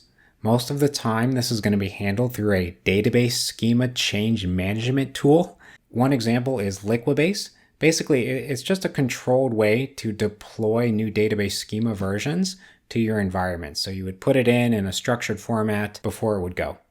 So very rarely would you do this by hand like we did, but it's good to know how to do it raw and to see it working so you actually understand. And lastly, people always ask me about having Spring do this automatically, but we're going to cover this in the next video. And you need to learn how to do this manually. You shouldn't just let Hibernate do it for you when you're learning. And in my personal experience, this doesn't work well when you're dealing with relational mappings, although it does work well with other things. Okay, that's all I have. If you have any questions, please comment below and like and subscribe. Welcome back to the No Bullshit Guide to Java Spring Boot, Part 10. Today is a short video on logging. If you're unfamiliar, logging is basically fancy print line statements. So instead of system.out.println, we're going to say logger.info. There are different levels of logging, which allows for different levels of notification. Fatal means app crashed. Error is an error, but the app keeps running. Warn may lead to an error. Info shows the progress of an app as it's running normally. And then debug and trace are used in development. Error and info are bolded because that's what we're going to use today. So logging is good for documentation. It's visible in the console, just like a print line statement, but you can also save the logging to a file and see it in your project. It may be used to search for a bug in production. Another note, you could use a log aggregator like Splunk. Basically, it sends all of your logs to a central location so you can document and search through them. We're not covering Splunk in this video, just an FYI. And we're going to use the simple logging facade for Java, but of course there are others like log4j, logback, or Java util logging. And let's get started. We're going to go to our getProductService class, and then at the top, type private static final logger. Logger is equal to loggerFactory.getLogger. Pass in the name of your class, and then import. Then, in the method, call logger.info, and then we're going to pass in a sensible message. We're also going to include getClass, so we know where this log statement came from, and the input that was passed into the method. Next, we're going to add one more in our product-not-found exception, so do the same thing.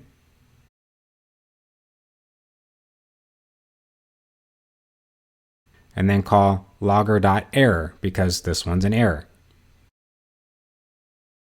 And then we do the same thing, we pass in a reasonable message with our class name. When you're done, boot up your project and make your way over to Postman. I'm going to ping this endpoint with an ID that I know does not exist in the database. I can see my product not found exception, and when I make my way over to the console, I can see two logging statements. One was info, and one was the exception thrown. As it stands now, these logs are not persistent, so they won't be saved. To change that, make your way over to application.properties, and add this line in.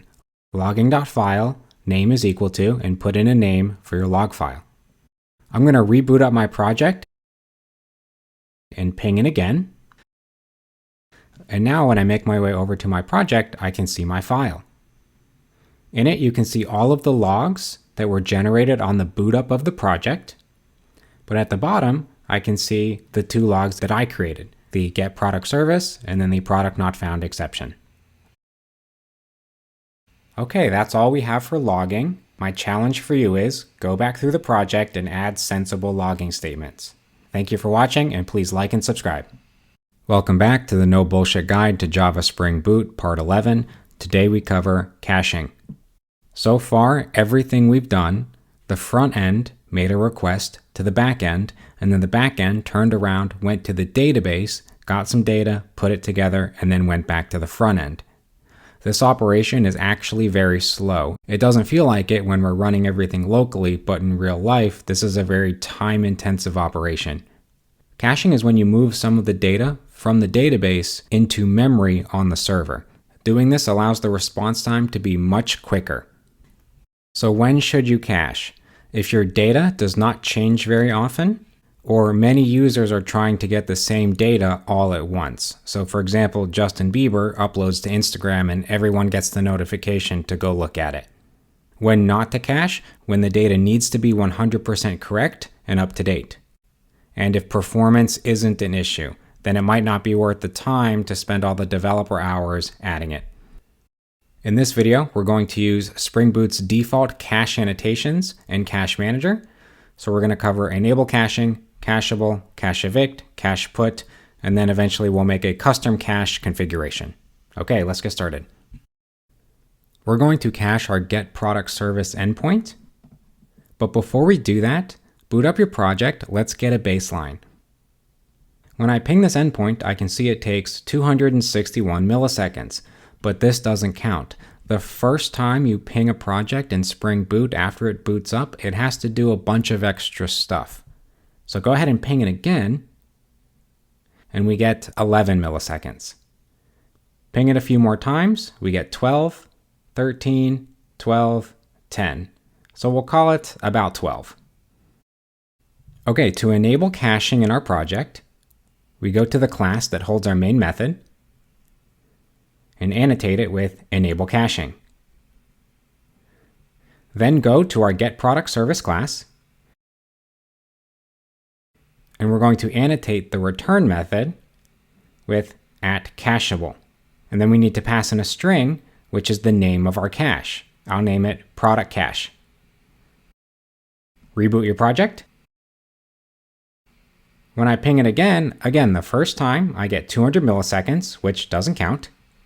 Send it again, and this time I'm getting 6, 5, 5, and 4. But we have our first problem. I'm going to update that product using the put method, and you can see that it's been updated. When I ping the get product method again, I don't get the updated value. That's because the previous result was cached. This is known as stale data. To fix this, go over to your update product service, annotate it with @cache_evict, value is equal to product cache, with a key is equal to hashtag command.getID. And this command.getID has to match up with the command.getID on line 28 that we pass into our findByID method. Essentially what's happening is there's a key value pair in our cache, and we have to tell Spring Boot which one to evict. So anytime this method is run, it's going to evict the cache with this key value pair. Let's do the same operation again. We get the product. This time, we do get the updated product because we restarted the execution. Ping it a few more times, we're getting 5 milliseconds. Now let's go ahead and update it again. So I'm going to revert it back to what it was, Samsung Galaxy S21. Send. It did update it. Now when I do get product, I get the most up-to-date result. However, notice that we have a time of 10 milliseconds, meaning this value was not cached. It had to go to the database to get the most recent one. So to fix this, we're going to make one more change. Change cache evict to cache put. So evict just throws away the value in the cache and doesn't replace it with anything. Put throws it away and then puts the return value of the method back in the cache. So reboot your project, ping your endpoint, update your product, and then do a get product again. And not only do you get the updated product, but it's also cached. Okay, this was the simplest way to implement it, but you might want a more custom option. If that's the case, go to the root of your project and create a new Java class called cache configuration. Annotate it with @configuration, @enable caching, and @enable scheduling. Use the annotation @bean, and then create a method called public cache manager. Create a new instance of the concurrent map cache manager.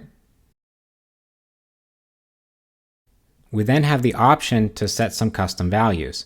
So in this case, we'll say manager.setAllowNullValues to false, meaning if a method returns null, we're not going to put it in the cache. And then manager.setCacheNames, and we can pass in a list of whatever we want our cache names to be. That way we can manage it all in one place. And then we'll return the manager. So this bean annotation, this is a new one. Basically what happens is the return value of this method gets injected into the Spring container using dependency injection. We're going to talk about this more after the security section, because in the security section, we're going to have to do a lot of different beans, as well as some other things that have to do with dependency injection. So for now, just know that this goes in a special place in Spring. We can also do a scheduled evict. So use the annotation @cacheEvict with value is equal to product cache, all entries is equal to true. And we'll do @scheduled with a fixed delay of 7,000 milliseconds or 7 seconds, and an initial delay of 0. We then do public void evict product cache, and we'll just print out evicting cache. The combination of these two annotations, scheduled plus cache evict, basically evicts the cache on a scheduled basis. Boot up the project, and if you go to the console, you can see every 7 seconds, the product cache is automatically evicted. And of course, you can test it out. Okay, a couple of quick notes. There are other cache managers besides Java Spring Boot's default cache. My work, for example, uses Caffeine Cache. You can use the cache manager for custom configuration. Cache increases performance and reduces wear on your database, but it's more complex to implement and you might get stale data. And lastly, the scheduling annotation is not cache specific. You could use it for any regularly scheduled task. Okay, I'll see you in the next one. Welcome back to the No Bullshit Guide to Java Spring Boot, Part 12. Today we cover external API integration. So far, our UI has been interacting with our backend, but sometimes our backend might go to someone else's backend, come back with a response, change it, and then send it back to our UI. Here's an example. Maybe you're creating a new minimalistic weather app, and you don't want to go set up weather stations, so instead you're just going to use a service that is already available. You're going to ping it, and then return just what you need to your clients. Another example is Meta. When they created their new app, Threads, they actually used Instagram's backend for authentication instead of creating a new one. So in today's video, we're going to use the CatFacts API. This is a free open source API. It does not require an API key, no authorization, no credit card. To get started, go to this website. The link is in the description to read the documentation. Scroll down. We're going to use this one. It is a GET request where you ping this endpoint with an optional header and an optional query string parameter. Copy this, and then make your way to Postman. Paste it in, and I'm going to unselect the query string parameter.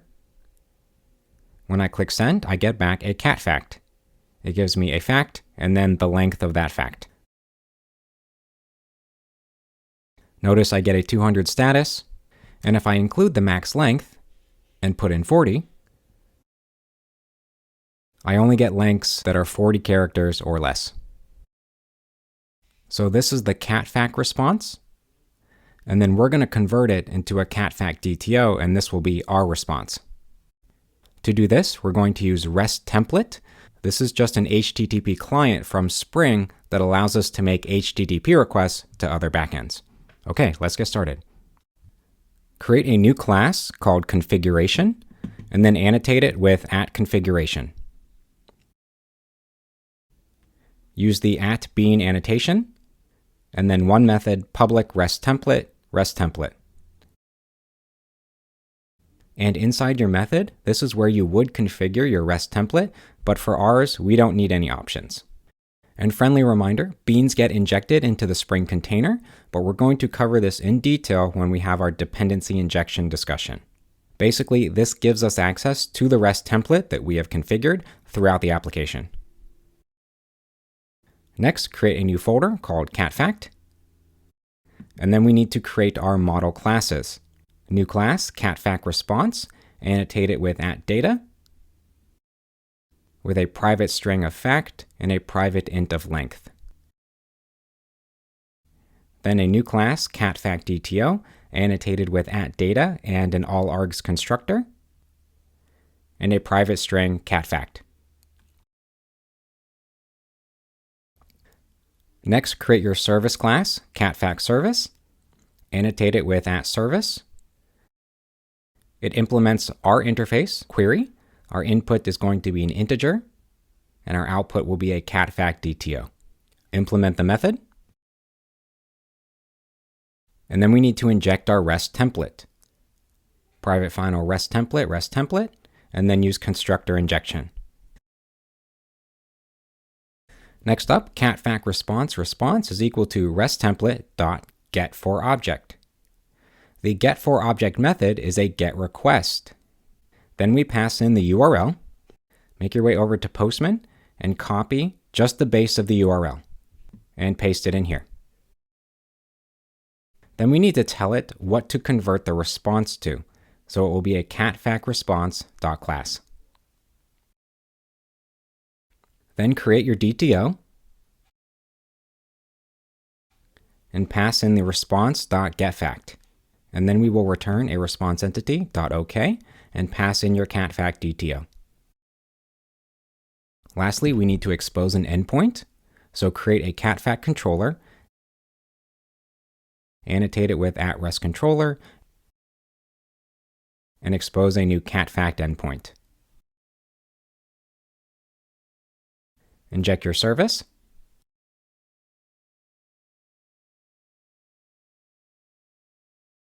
And then return catfactService.execute. For right now, just pass in a random number. We're not using this yet. Start your project and go over to Postman, and I will include the max length query string parameter. And it worked. All I got back was the catfact no length. Okay, so let's include our request parameter. So @requestParam, integer, max length, and we pass in our max length here. And we'll give it a default value of 140. Coming back to our service class, we're going to include $max_length is equal to, and then plus the input.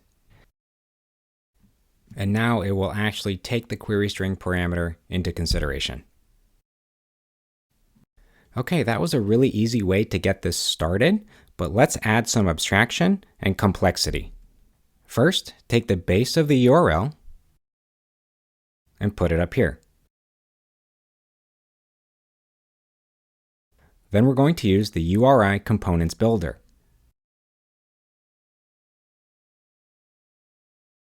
Call the method from HTTP URL and pass in the string we just abstracted above. Then call .queryParam. Add a string of max length at the top.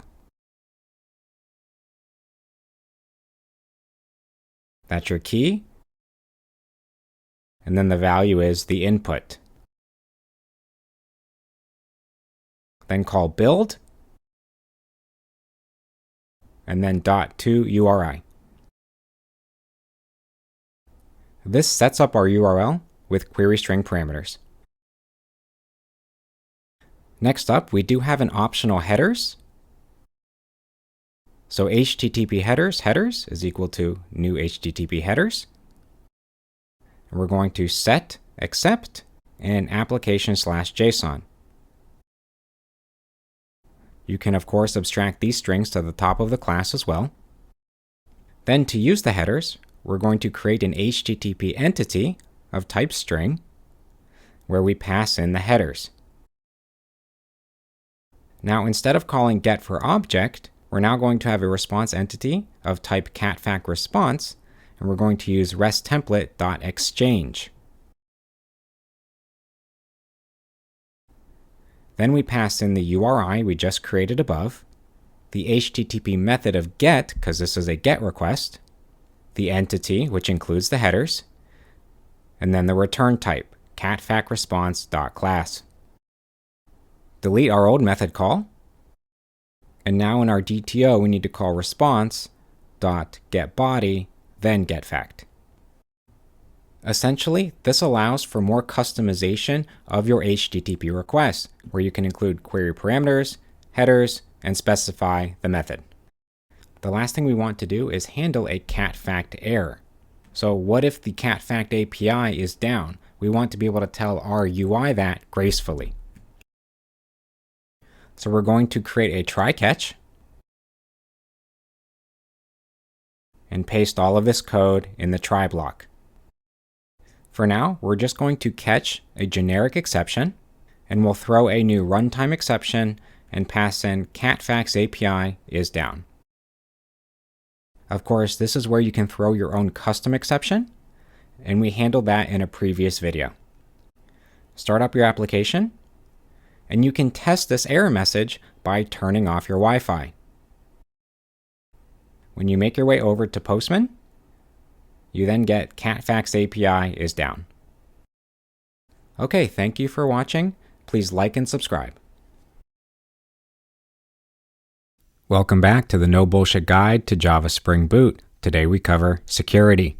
In this video, we're going to cover basic authorization, authenticated versus unauthenticated endpoints, roles and authorities. First, we'll cover these through the security filter chain, then we'll cover it through method level security, and we'll also cover the user detail service. First, we'll do it in memory, and then we'll switch to in database at the end of the video. First, we need to set up our default Spring security. Go over to your POM file and add this dependency, and then do a Maven refresh. Once you start up your project, you'll see a password. Copy it, and make your way over to Postman. Go to any endpoint, for example, our Get Products endpoint, and on the Authorization tab, click Basic Auth. Add in the password, and the default username is user. If you click Send, you have access. However, getting this from the console is annoying. Go over to your Properties file, and you can define your own username and password.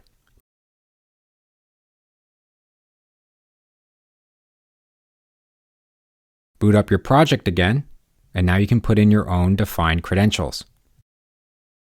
You can also view this from the browser. Go to localhost 8080/products, and it automatically redirects you to a sign-in form. This is given to you for free by Java Spring Boot. Put in your username and password, and then you have access to the endpoint. Spring Boot also gives you another free endpoint, /logout, which, as you can guess, logs you out. I recommend spending a few minutes here and seeing how this works. But for the rest of the video, we're going to focus on Postman. Now that we've installed the default Spring security, all of our endpoints are now locked down, and you cannot access them unless you provide valid credentials. Next, we cover Basic Authorization. Basic Authorization is when you send the username and password with each request to gain access to the resource. We want to create users with their own username and password. So we're going to start with an in-memory user detail service, and we're just going to hard code in 1 to 2 users. This will allow us to see how it works and then focus on other topics. At the end of the video, we'll put these users in the database for a more scalable solution. To do this, we need to create a security configuration, a user detail service, and a password encoder. Create a new folder called Security, and create a new class called Security Configuration, and annotate it with @configuration.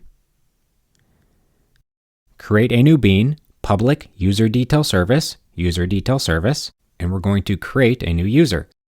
User details admin is equal to user with username of admin, password of 1.build. And then we return a new in-memory user detail manager and pass in the admin. However, Spring Boot won't let you use raw text for a password. It has to be encoded. So, create another bean of password encoder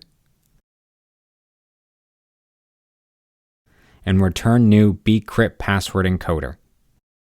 Pass this in to the user detail service, and then call encoder.encode and then the raw password. Boot up your project.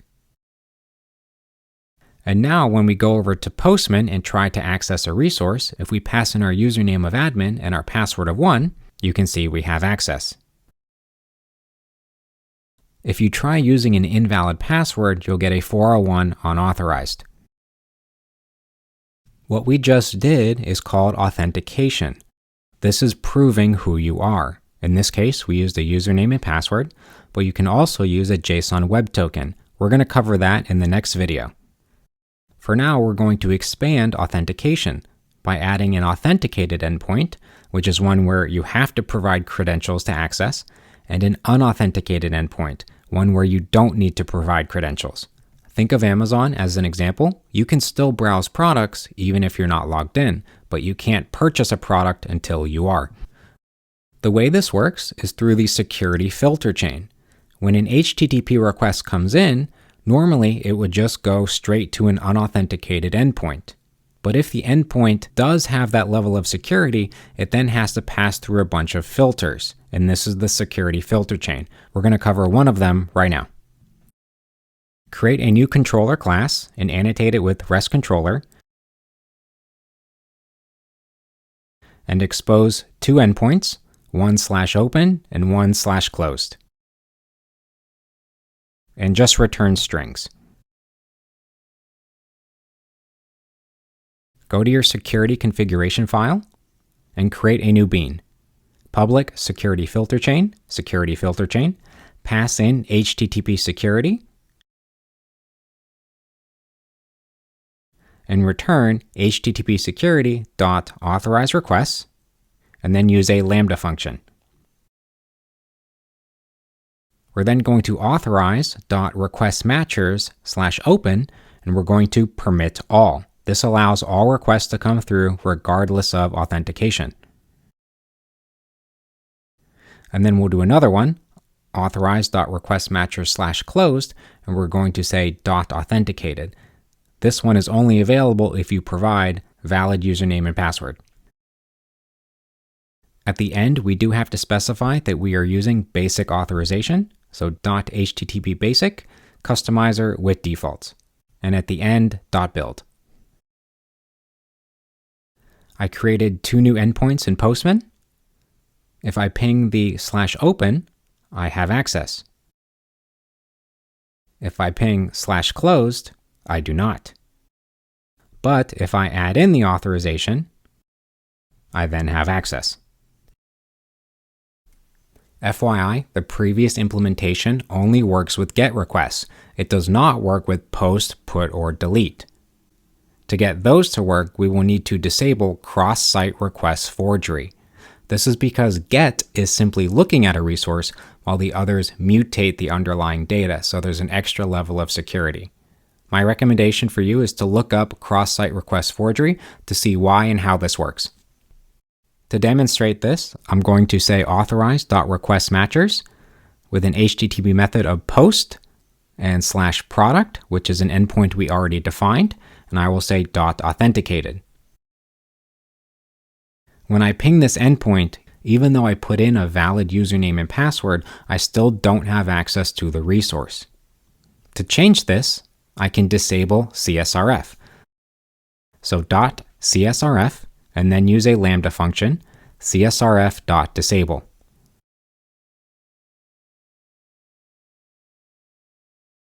If you hover in IntelliJ, it'll suggest to replace this Lambda function with this, which is the exact same thing. This now allows for post, put, and delete mappings with authentication. Start up your project again and try the same thing, and this time we do have access to a post request. Next up is authorization. Authorization is different from authentication. Authorization is proving that you are allowed to access the resource. For example, a manager can see the salaries, but the employees cannot. But both are authenticated and logged in. Authorization can be done through a variety of ways. 2 of them are authorities or roles. An authority is what you can do, like special access or basic access, whereas a role is who you are, a manager or an employee.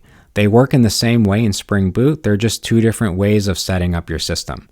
We're going to manage these first with the security filter chain, but then we're going to go back and try method level security. They do the same thing, they're just a different way of implementing it.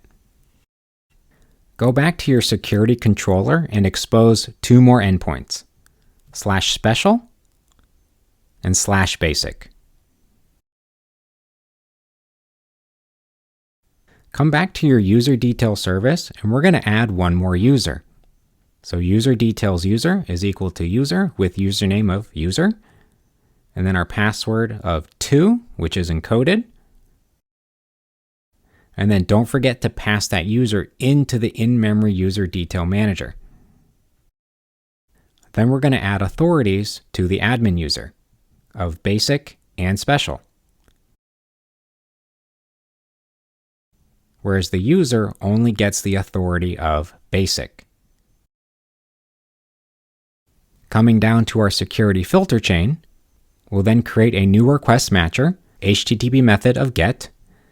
The /special endpoint will have the authority of special,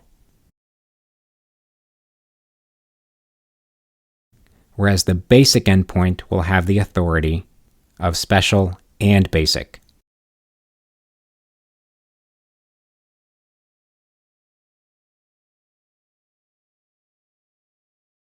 I define 4 more endpoints, and I expect 3 of them to have access to the resource and the 4th one to be denied. So the admin user does have access to the special endpoint. The user does not have access to the special endpoint. The admin does have access to the basic endpoint. And the user also has access to the basic endpoint. Next up is method level security. This is the same function as the security filter chain, but it protects individual methods instead. This is good if you're managing just a few restricted endpoints. To do this, we need 2 annotations. One is enable method security, and the other one goes on the method, pre-authorize. Inside the pre-authorize annotation, we use the Spring expression language. So in this case, we'll say has role of super user or has role of basic user. The Spring expression language parses this, makes sense of it, and then acts upon it. I recommend you look up the Spring expression language anytime you need to do something like this. Go back to your security configuration, and at the top, use the annotation enable method security. Then for the first user, add the role of super user. And for the user, add the role of basic user. Go ahead and comment out all of these request matchers so we don't get confused. And then just add in the blanket authorize.anyrequest.authenticated. Then go over to your security controller, and the last 2 endpoints we're going to annotate. The first one will be pre-authorize has role of super user. And the second one, pre-authorize has role of super user or has role of basic user. Go back to Postman, and you should get the exact same results as before.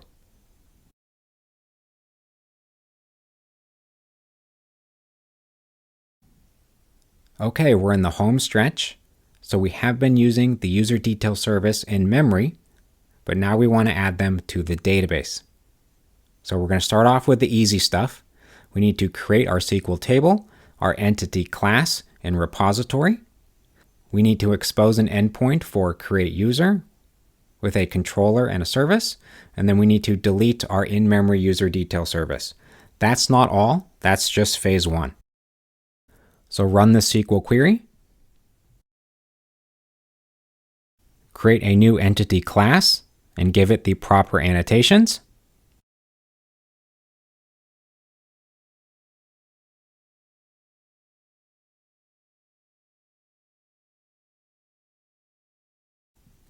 Create your repository interface.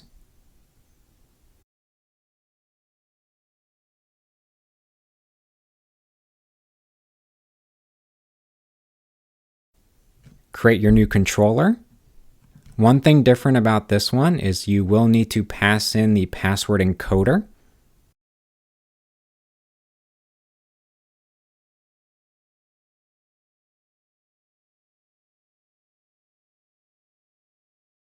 We then need to find the user by ID using the username.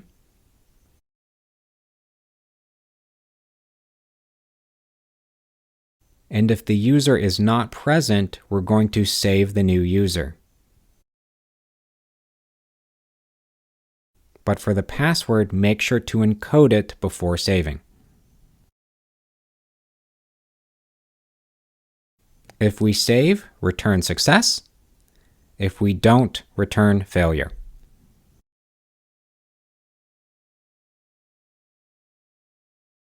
Friendly reminder, this should go in a service class, but we're just trying to keep it as simple as possible. And you should also have better error handling like we covered in a previous video. Again, we're just trying to keep it simple so we can focus on security.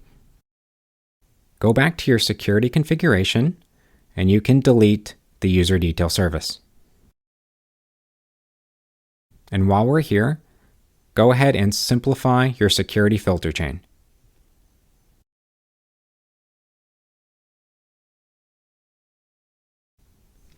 Okay, this is the hardest part of the video. You may have to replay it or Google to get some more information.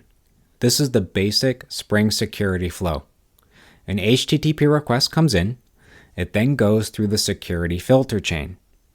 If basic authorization is in the header, then the basic authorization filter is triggered.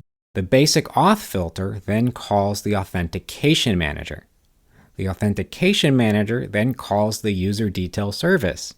The user detail service then calls the load user by username. This is the method that validates the credentials. And then if valid, it gets added to the security context, and if invalid, it denies the request. This is a lot to process, I know, and I personally always have to look this up when implementing it. So don't feel bad if you don't fully understand. Here's our to-do list. We need to create a bean for our authentication manager. We need to add the basic auth filter to our security chain. Luckily, this is built into Spring Boot. And then we need to implement our own user detail service. This is what gets the user from the database and confirms that it's valid. In your security configuration, add a bean for Authentication Manager. Pass in HTTP security and return HTTP security.getSharedObject with the Authentication Manager builder.class and build it. And this can throw an exception, so add it to the method header. Go down to your security filter chain and add in an authorization for create new user to permit all. You have to let the user create new without valid credentials. Delete HTTP basic. Then you're going to add a filter before with a new basic authentication filter and pass in the authentication manager with HTTP security with a username password authentication filter.class. These are built into Spring Boot. Last up, create a new class, custom user detail service. It is going to implement the user detail service. To do this, you have to implement the method load user by username. Add in your custom user repository. And we're going to find the user by ID and then get. Of course, you can add in additional logic to deal with the optional, but then return user with username, custom user.getUsername with password custom user.getPassword.build.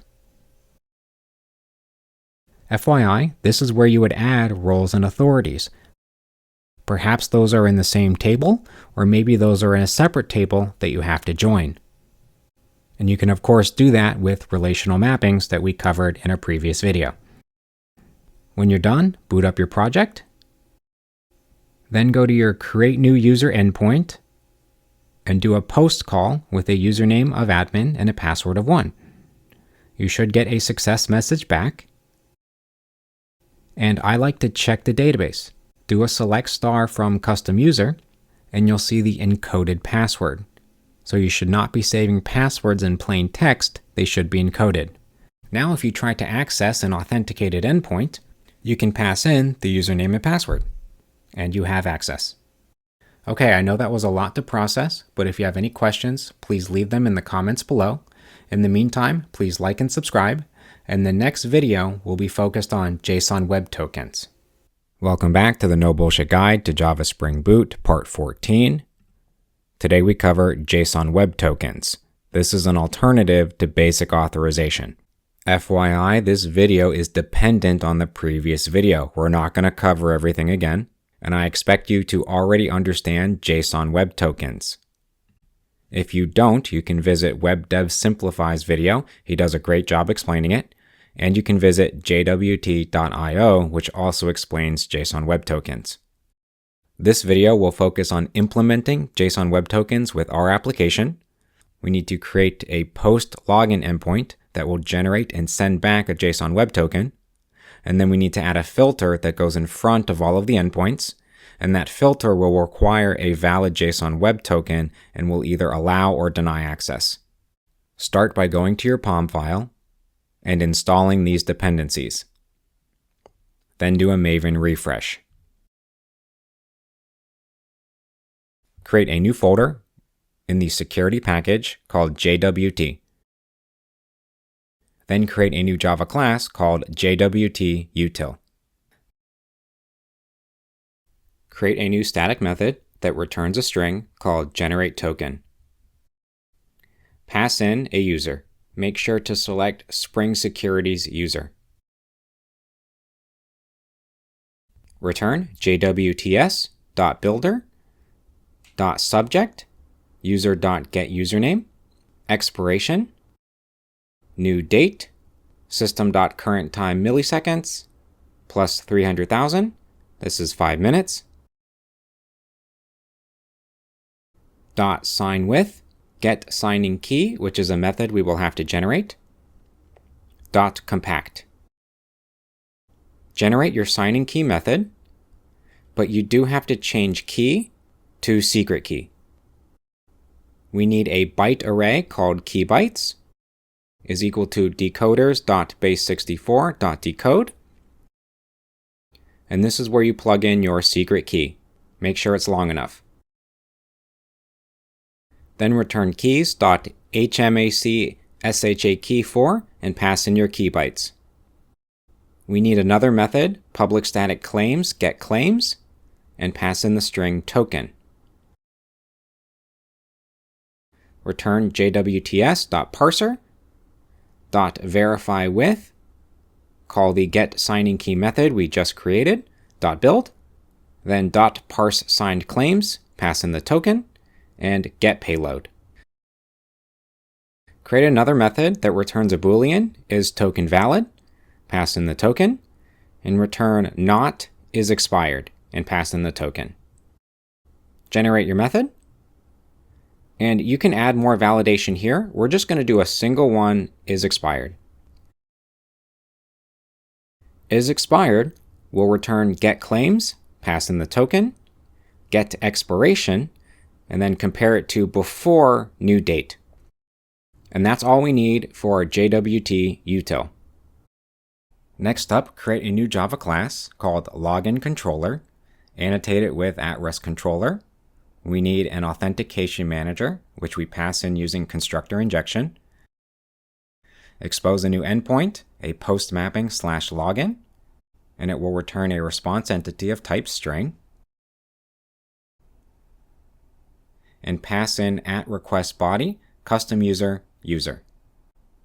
If you remember from the previous video, our custom user right now only has username and password, which is what we need in the body. Then call username password authentication token is equal to new username password authentication token, and pass in the user.getUsername and then the user.getPassword. This token is different than a JSON web token. Then, just like in the previous video, we call authentication is equal to manager.authenticate and pass in the token. And this is what will fault if the credentials are not valid. Then call securityContextHolder.getContext and set the authentication and pass in the authentication. At this point, we're now ready to generate our JSON web token. So string JWTToken is equal to JWTUtil.generateToken, the method we just created. And then we pass in authentication.getPrincipal, although we do have to cast it as a user. Then return responseEntity.OK and pass in your JSON web token. There's one more thing we have to do. Go over to your security filter chain and add authorize.requestmatchers/login and then permit all. Start up your project and then go over to Postman. When I do a post request on the login endpoint and pass admin and 1 into the body, I then get back a valid JSON web token. That's all we have to do to generate the JSON web token. Now we have to authenticate it when a user tries to access an endpoint. Create a new Java class called JWT Authentication Filter, and it extends the once per request filter. Implement the method, and notice we have a request, a response, and a filter chain that we have access to in this method. So the authorization will come through the header. So string auth header is equal to request.getHeader, and we pass in authorization. For now, the string token will be equal to null, and then we'll do a check. If the auth header is not equal to null and the auth header starts with bearer, then we can grab the token using auth header.substring of 7. If you're unfamiliar, authorization comes in the header with a key of authorization, but it's preceded with bearer, space, and then the actual JSON web token. So this substring chops off bearer and the space. Then we'll have one more condition. If the token is not equal to null and JWTUtil.isTokenValid, then we can deal with our authentication manager. Authentication is equal to new username password authentication token. First we pass in JWTUtil.getClaims and then getSubject, that's the username. The credentials are null because we verified the credentials when calling isTokenValid. And lastly, we're going to pass in collections.emptyList because this has to do with roles and authorities. And right now, we don't have any roles or authorities. Once we're done, we can call securityContextHolder.getContext, set authentication, and pass in the authentication. At the very end, call filterchain.doFilter, pass in the request and the response. And just FYI, you can code this more elegantly. We're just trying to keep it simple. The last thing we have to do is add it to our security filter chain. So delete the basic authentication filter we had in the last video, call .addFilterBefore, and then create a new bean, JWT authentication filter, and return a new instance. Pass that in to your addFilterBefore, and then pass in username password authentication filter.class. Okay, boot up your project. Go ahead and do another request on the login endpoint, and then copy this JSON web token. Then go to any endpoint. I'm going to choose Get Products, and for authorization, click Bearer Token, and then paste in your JSON web token. When you click Send, you then have access to the products. Let's go ahead and change this to see if it fails. And just as expected, we get a 403 forbidden. And if you go to the console, you can see the error that was thrown. JWT signature does not match locally computed signature and should not be trusted. One more thing to consider is you can pass this directly into the headers. So I can create a new key of authorization, bearer space, paste in the token, and I get the exact same results. Okay, here's a couple final notes. There are many other forms of authentication. We covered basic auth and JSON web tokens, but there's a lot more. Session-based auth, OAuth 2, multi-factor authentication, and a lot more. And companies will have entire security departments that you have to meet with and conform to the latest standards. These two videos were just meant to be an introduction, and you are not a security expert after watching this video. You should consult with your senior developer before implementing anything. Thank you for watching, and please like and subscribe. Welcome back to the No Bullshit Guide to Java Spring Boot. Today we cover dependency injection. First, we have to talk about how Spring Boot starts up in the Spring container. So on startup, Spring runs around scanning for annotations like @service, @REST-controller, @bean, or @component. Each component is then instantiated and kept in memory, and I mean Java instantiation. So getProductService is equal to new getProductService, for example. Each component is then put in the Spring container as a bean. The Spring container is just a box that holds all of your objects. Once the object is in the Spring container, we can use it across the application through dependency injection. So here's our example. We have a cat-fat controller with constructor injection. This constructor reaches up into the Spring container to get the service class. So if we open up the cat-fat service, we can see it is annotated with @service. We can see this working by temporarily removing the @service annotation and then trying to boot up our project. We get an error creating the bean. Spring Boot was looking for the catfact service in the Spring container but couldn't find it. Theoretically, if we didn't want to use dependency injection, this is how we would do it. Remove it from the constructor, and then use the new keyword, new catfact service.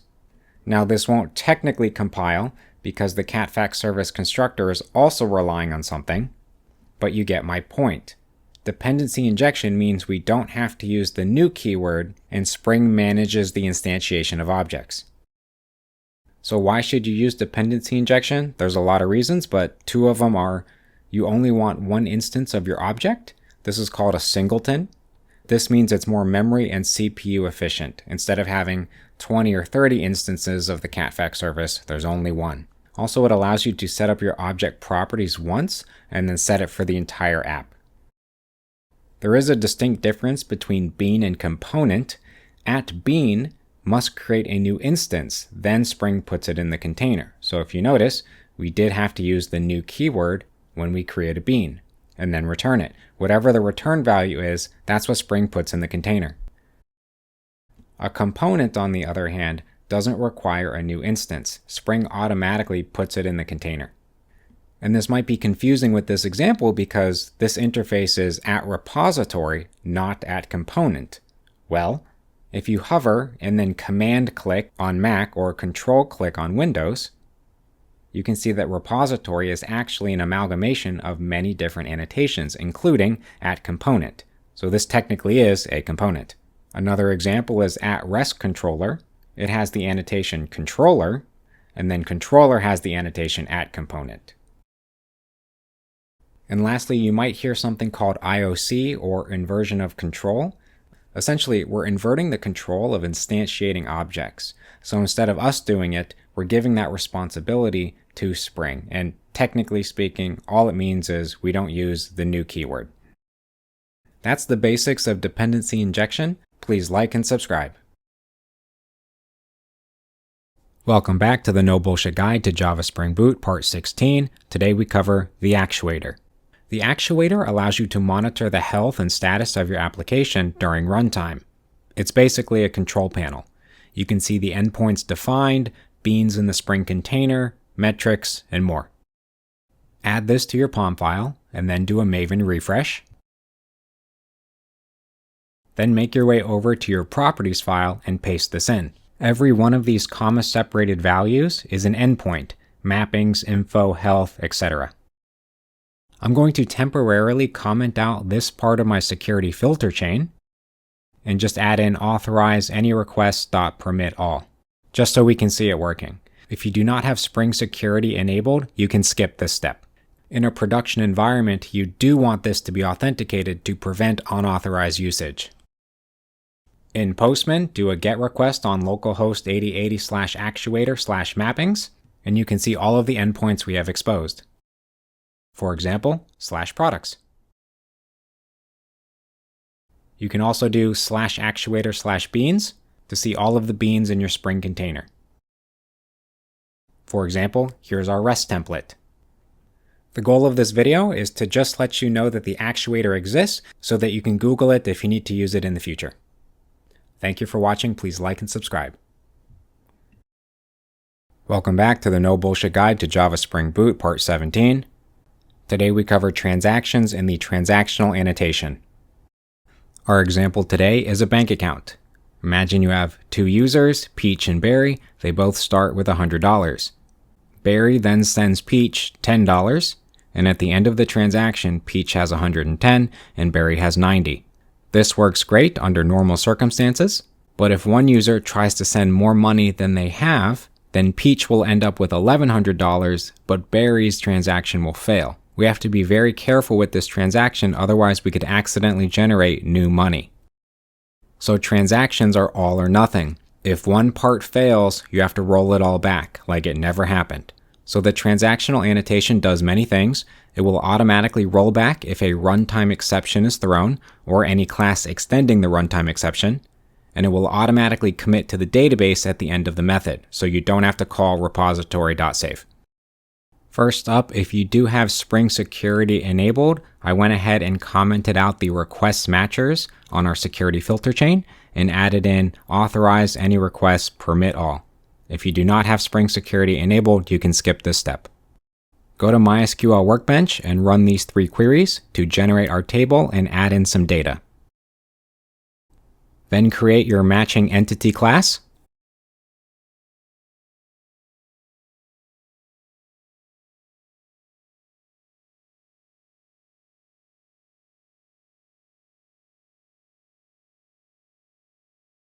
And your bank account repository.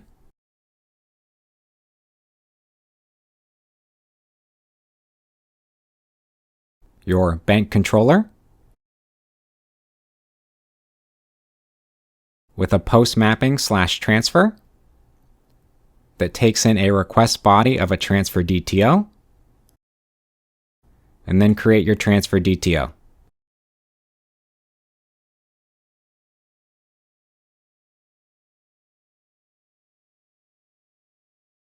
Lastly, create your service class.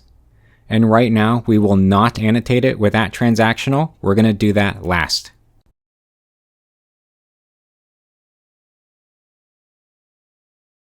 First up, we need to find both bank accounts by ID.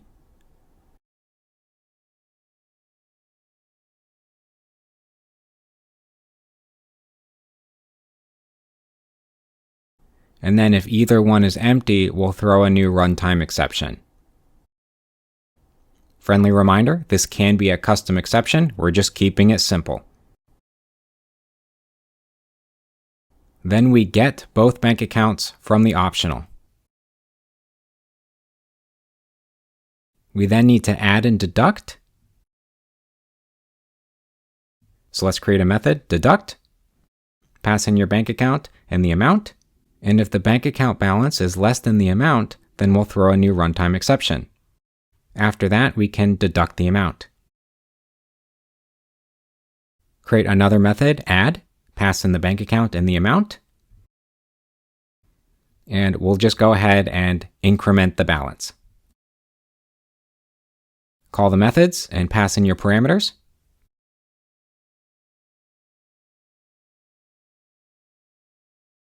And then we will return responseentity.ok.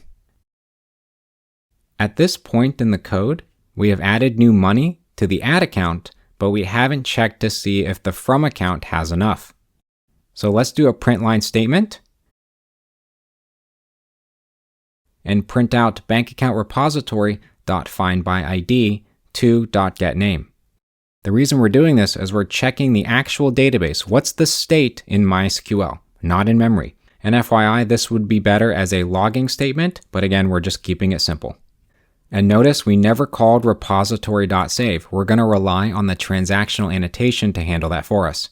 Go back to your controller and inject your transfer service. Then we can call it and pass in the DTO. And this does return type of string. Boot up your project and then in Postman, ping it, but send an amount that's too high, 1,000. We get the runtime exception, not enough money. But if I specify an appropriate amount, like $10, then I get success. But if you go over to MySQL Workbench and do a select star, you can see that nothing was updated. That's because repository.save was never called, and we didn't have the transactional annotation. So go back to your service class, and the only change we're going to make is add the @transactional annotation. Boot up your project, and then ping 1,000 again. We get the same error, but if you go to your console, you can see that Peach, for a brief instant, had $1,100 in their bank account. So after the runtime exception was later thrown, the transactional annotation handled the rollback automatically of this account. And if you ping it with $10 again, you can see that it went through 90 and 110, even though we never called repository.save. Okay, here's a couple of notes. Transactional does allow you to customize it. You can do read-only, so you can optimize your database interactions if there's no need to commit any data. You can also specify the propagation behavior, so what happens if a transactional method calls another method? Does it create a new transaction? There's a whole bunch of different propagation behavior you can look up. You can also specify the isolation level. So what if one transaction is updating data, but another transaction is reading it at the same time? Do you want it to finish before it reads it? You can look up isolation level as well. Anyways, thank you for watching. Please like and subscribe. Welcome back to the No Bullshit Guide to Java Spring Boot, Part 18. Today we cover miscellaneous topics. You should know that these exist, but you can look these up if you need to. I have videos on all of them, so if you are interested in one, click the link in the upper right-hand corner or check the description. First up, we have UUIDs or GUIDs. This stands for Universally Unique Identifier or Globally Unique Identifier. These are alternatives to auto-incrementing integers. So in our product table, we had 1, 2, 3 as our primary key, but you can have a GUID, which is a pseudo-random string of characters. This is useful because these IDs are unique across all entities, and if a user deletes one, you don't have a gap in your sequence. Next up is events. An example would be after successfully deleting a product, you would send an email to the user. Events are a common design pattern across many programming frameworks, and Spring Boot has its own implementation. Next up, there are many things you can return. HTML, XML, we did cover JSON, but also document types like PDF or XLS spreadsheet. For the document types, you can use a library to build it out, which actually makes it really easy to incorporate your data model into a spreadsheet. Next up, you can save JSON to MySQL. There is a JSON data type in your table. This is good for record keeping, like if you have a response coming in like the CatFax API and you want to log it, you can do that with JSON. And there are also other niche use cases, for example, complex configuration that my work uses that you can change during runtime without a redeployment. Everyone's favorite, auto-generating tables and columns, so you don't have to manually enter your SQL queries to generate your tables or add columns. Just enter this line in your properties file and Hibernate will do it for you. That being said, it is good that you did it manually so that you can understand how it works. My work uses something called Liquibase, which helps manage database changes over many environments. And lastly, you do have to think about versioning. So APIs change during development and over time. So how do you update them without breaking stuff? Well, you could just create a new endpoint. Instead of /product, you have /product/version2, or you could have the same endpoint, but then you would need to update your database. So you'd probably add a new column that says version 1, but when you update it, you change it to version 2 and add the new data. Okay, if you're interested in any of these topics, please click the links. Otherwise, please like and subscribe. Congratulations, you completed the No Bullshit Guide to Java Spring Boot. Now it's time for your final exam. But before we do that, please consider supporting me. You can give a one-time donation of 69 cents for the memes. My Venmo is in the description. For context, when I was learning Spring Boot, I spent $20 for a course on Udemy, and it was worse than the one I made for you guys for free. You can also join my Patreon. Right now I have a $1 donation tier, but there are more tiers with benefits coming soon. If you're unwilling to do that, I completely understand. Instead, you can follow me on all of the socials and like and comment to help the algorithm. And before we talk about our final exam, you can see my GitHub, link in the description, and you can clone the repo that I used to teach. And I did do a walkthrough of the final exam for version 1 of this series. The links are in the description and it's almost identical, so if you get stuck, you can reference those. Okay, here are your final exam requirements. We're going to create a product that has full CRUD operations, so create, read, update, and delete. The first required field is an ID, of course, but I want you to use a GUID. I alluded to this in the Miscellaneous video, but I have a full video explaining GUIDs if you are unfamiliar. It needs a description, a price, a manufacturer, that can just be a regular string. It needs a category, but for the category, I want you to have a separate table in MySQL for the categories, and each one must be unique. So many products can each map to a single category. So there's your relational mapping. I want 2 timestamps. One is created at and one is updated at. So whenever the post request comes through, that will be your created and updated timestamp, but on the put request, you're only going to update the updated timestamp. It also needs a region of either US or Canada, and I want this to be stored as an enum. You need to be able to read a product, so there needs to be an endpoint for get a specific product by its ID. Remember, the ID is a GUID. Also get a list of products by search, and you're going to return a product DTO. And for the DTO, send everything except for the timestamps. We want to be able to search by criteria, so we're going to use query string parameters. One will be for the name or description, one will be for the category, and there'll be one more query string parameter for the price or alphanumeric order. In order to do number 3, you'll have to use the sort function, but that's a quick Google search to figure that out. And all of these query string parameters are optional.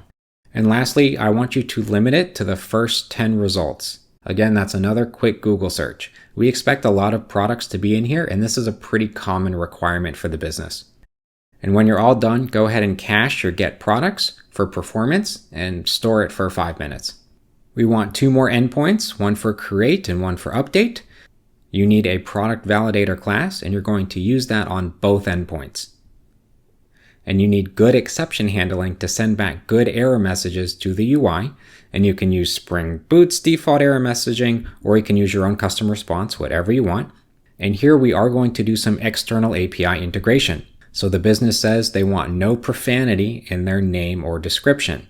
So we're going to use a third-party API called the Profanity Filter API. You can Google how this works. You will need an API key, but as long as you have an email to sign up, it is free.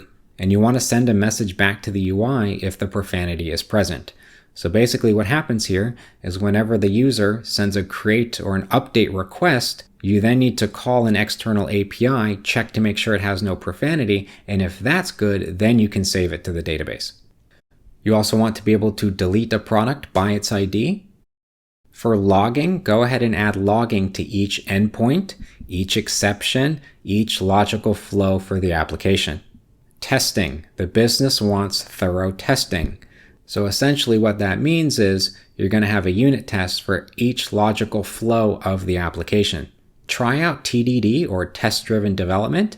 This is when you write the unit tests first, and then you write the minimum amount of code you need to get the unit test to pass. When you're all done with that, go ahead and add the security layer. So only logged in users can create, update, or delete products, but all users, not authenticated, can get products. This is exactly how Amazon works, by the way. You can search for a product without being logged in, but you can't check out until you are. You are also required to have either one role or one authority saved in your database.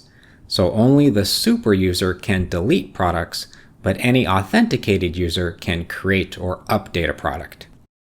There's a link to this final exam checklist in the description. You can download it and highlight as you go. I wish you the best of luck. If you get stuck on any part, please leave a comment and I will reply. Thank you so much for watching, and good luck being a Java Spring Boot backend developer.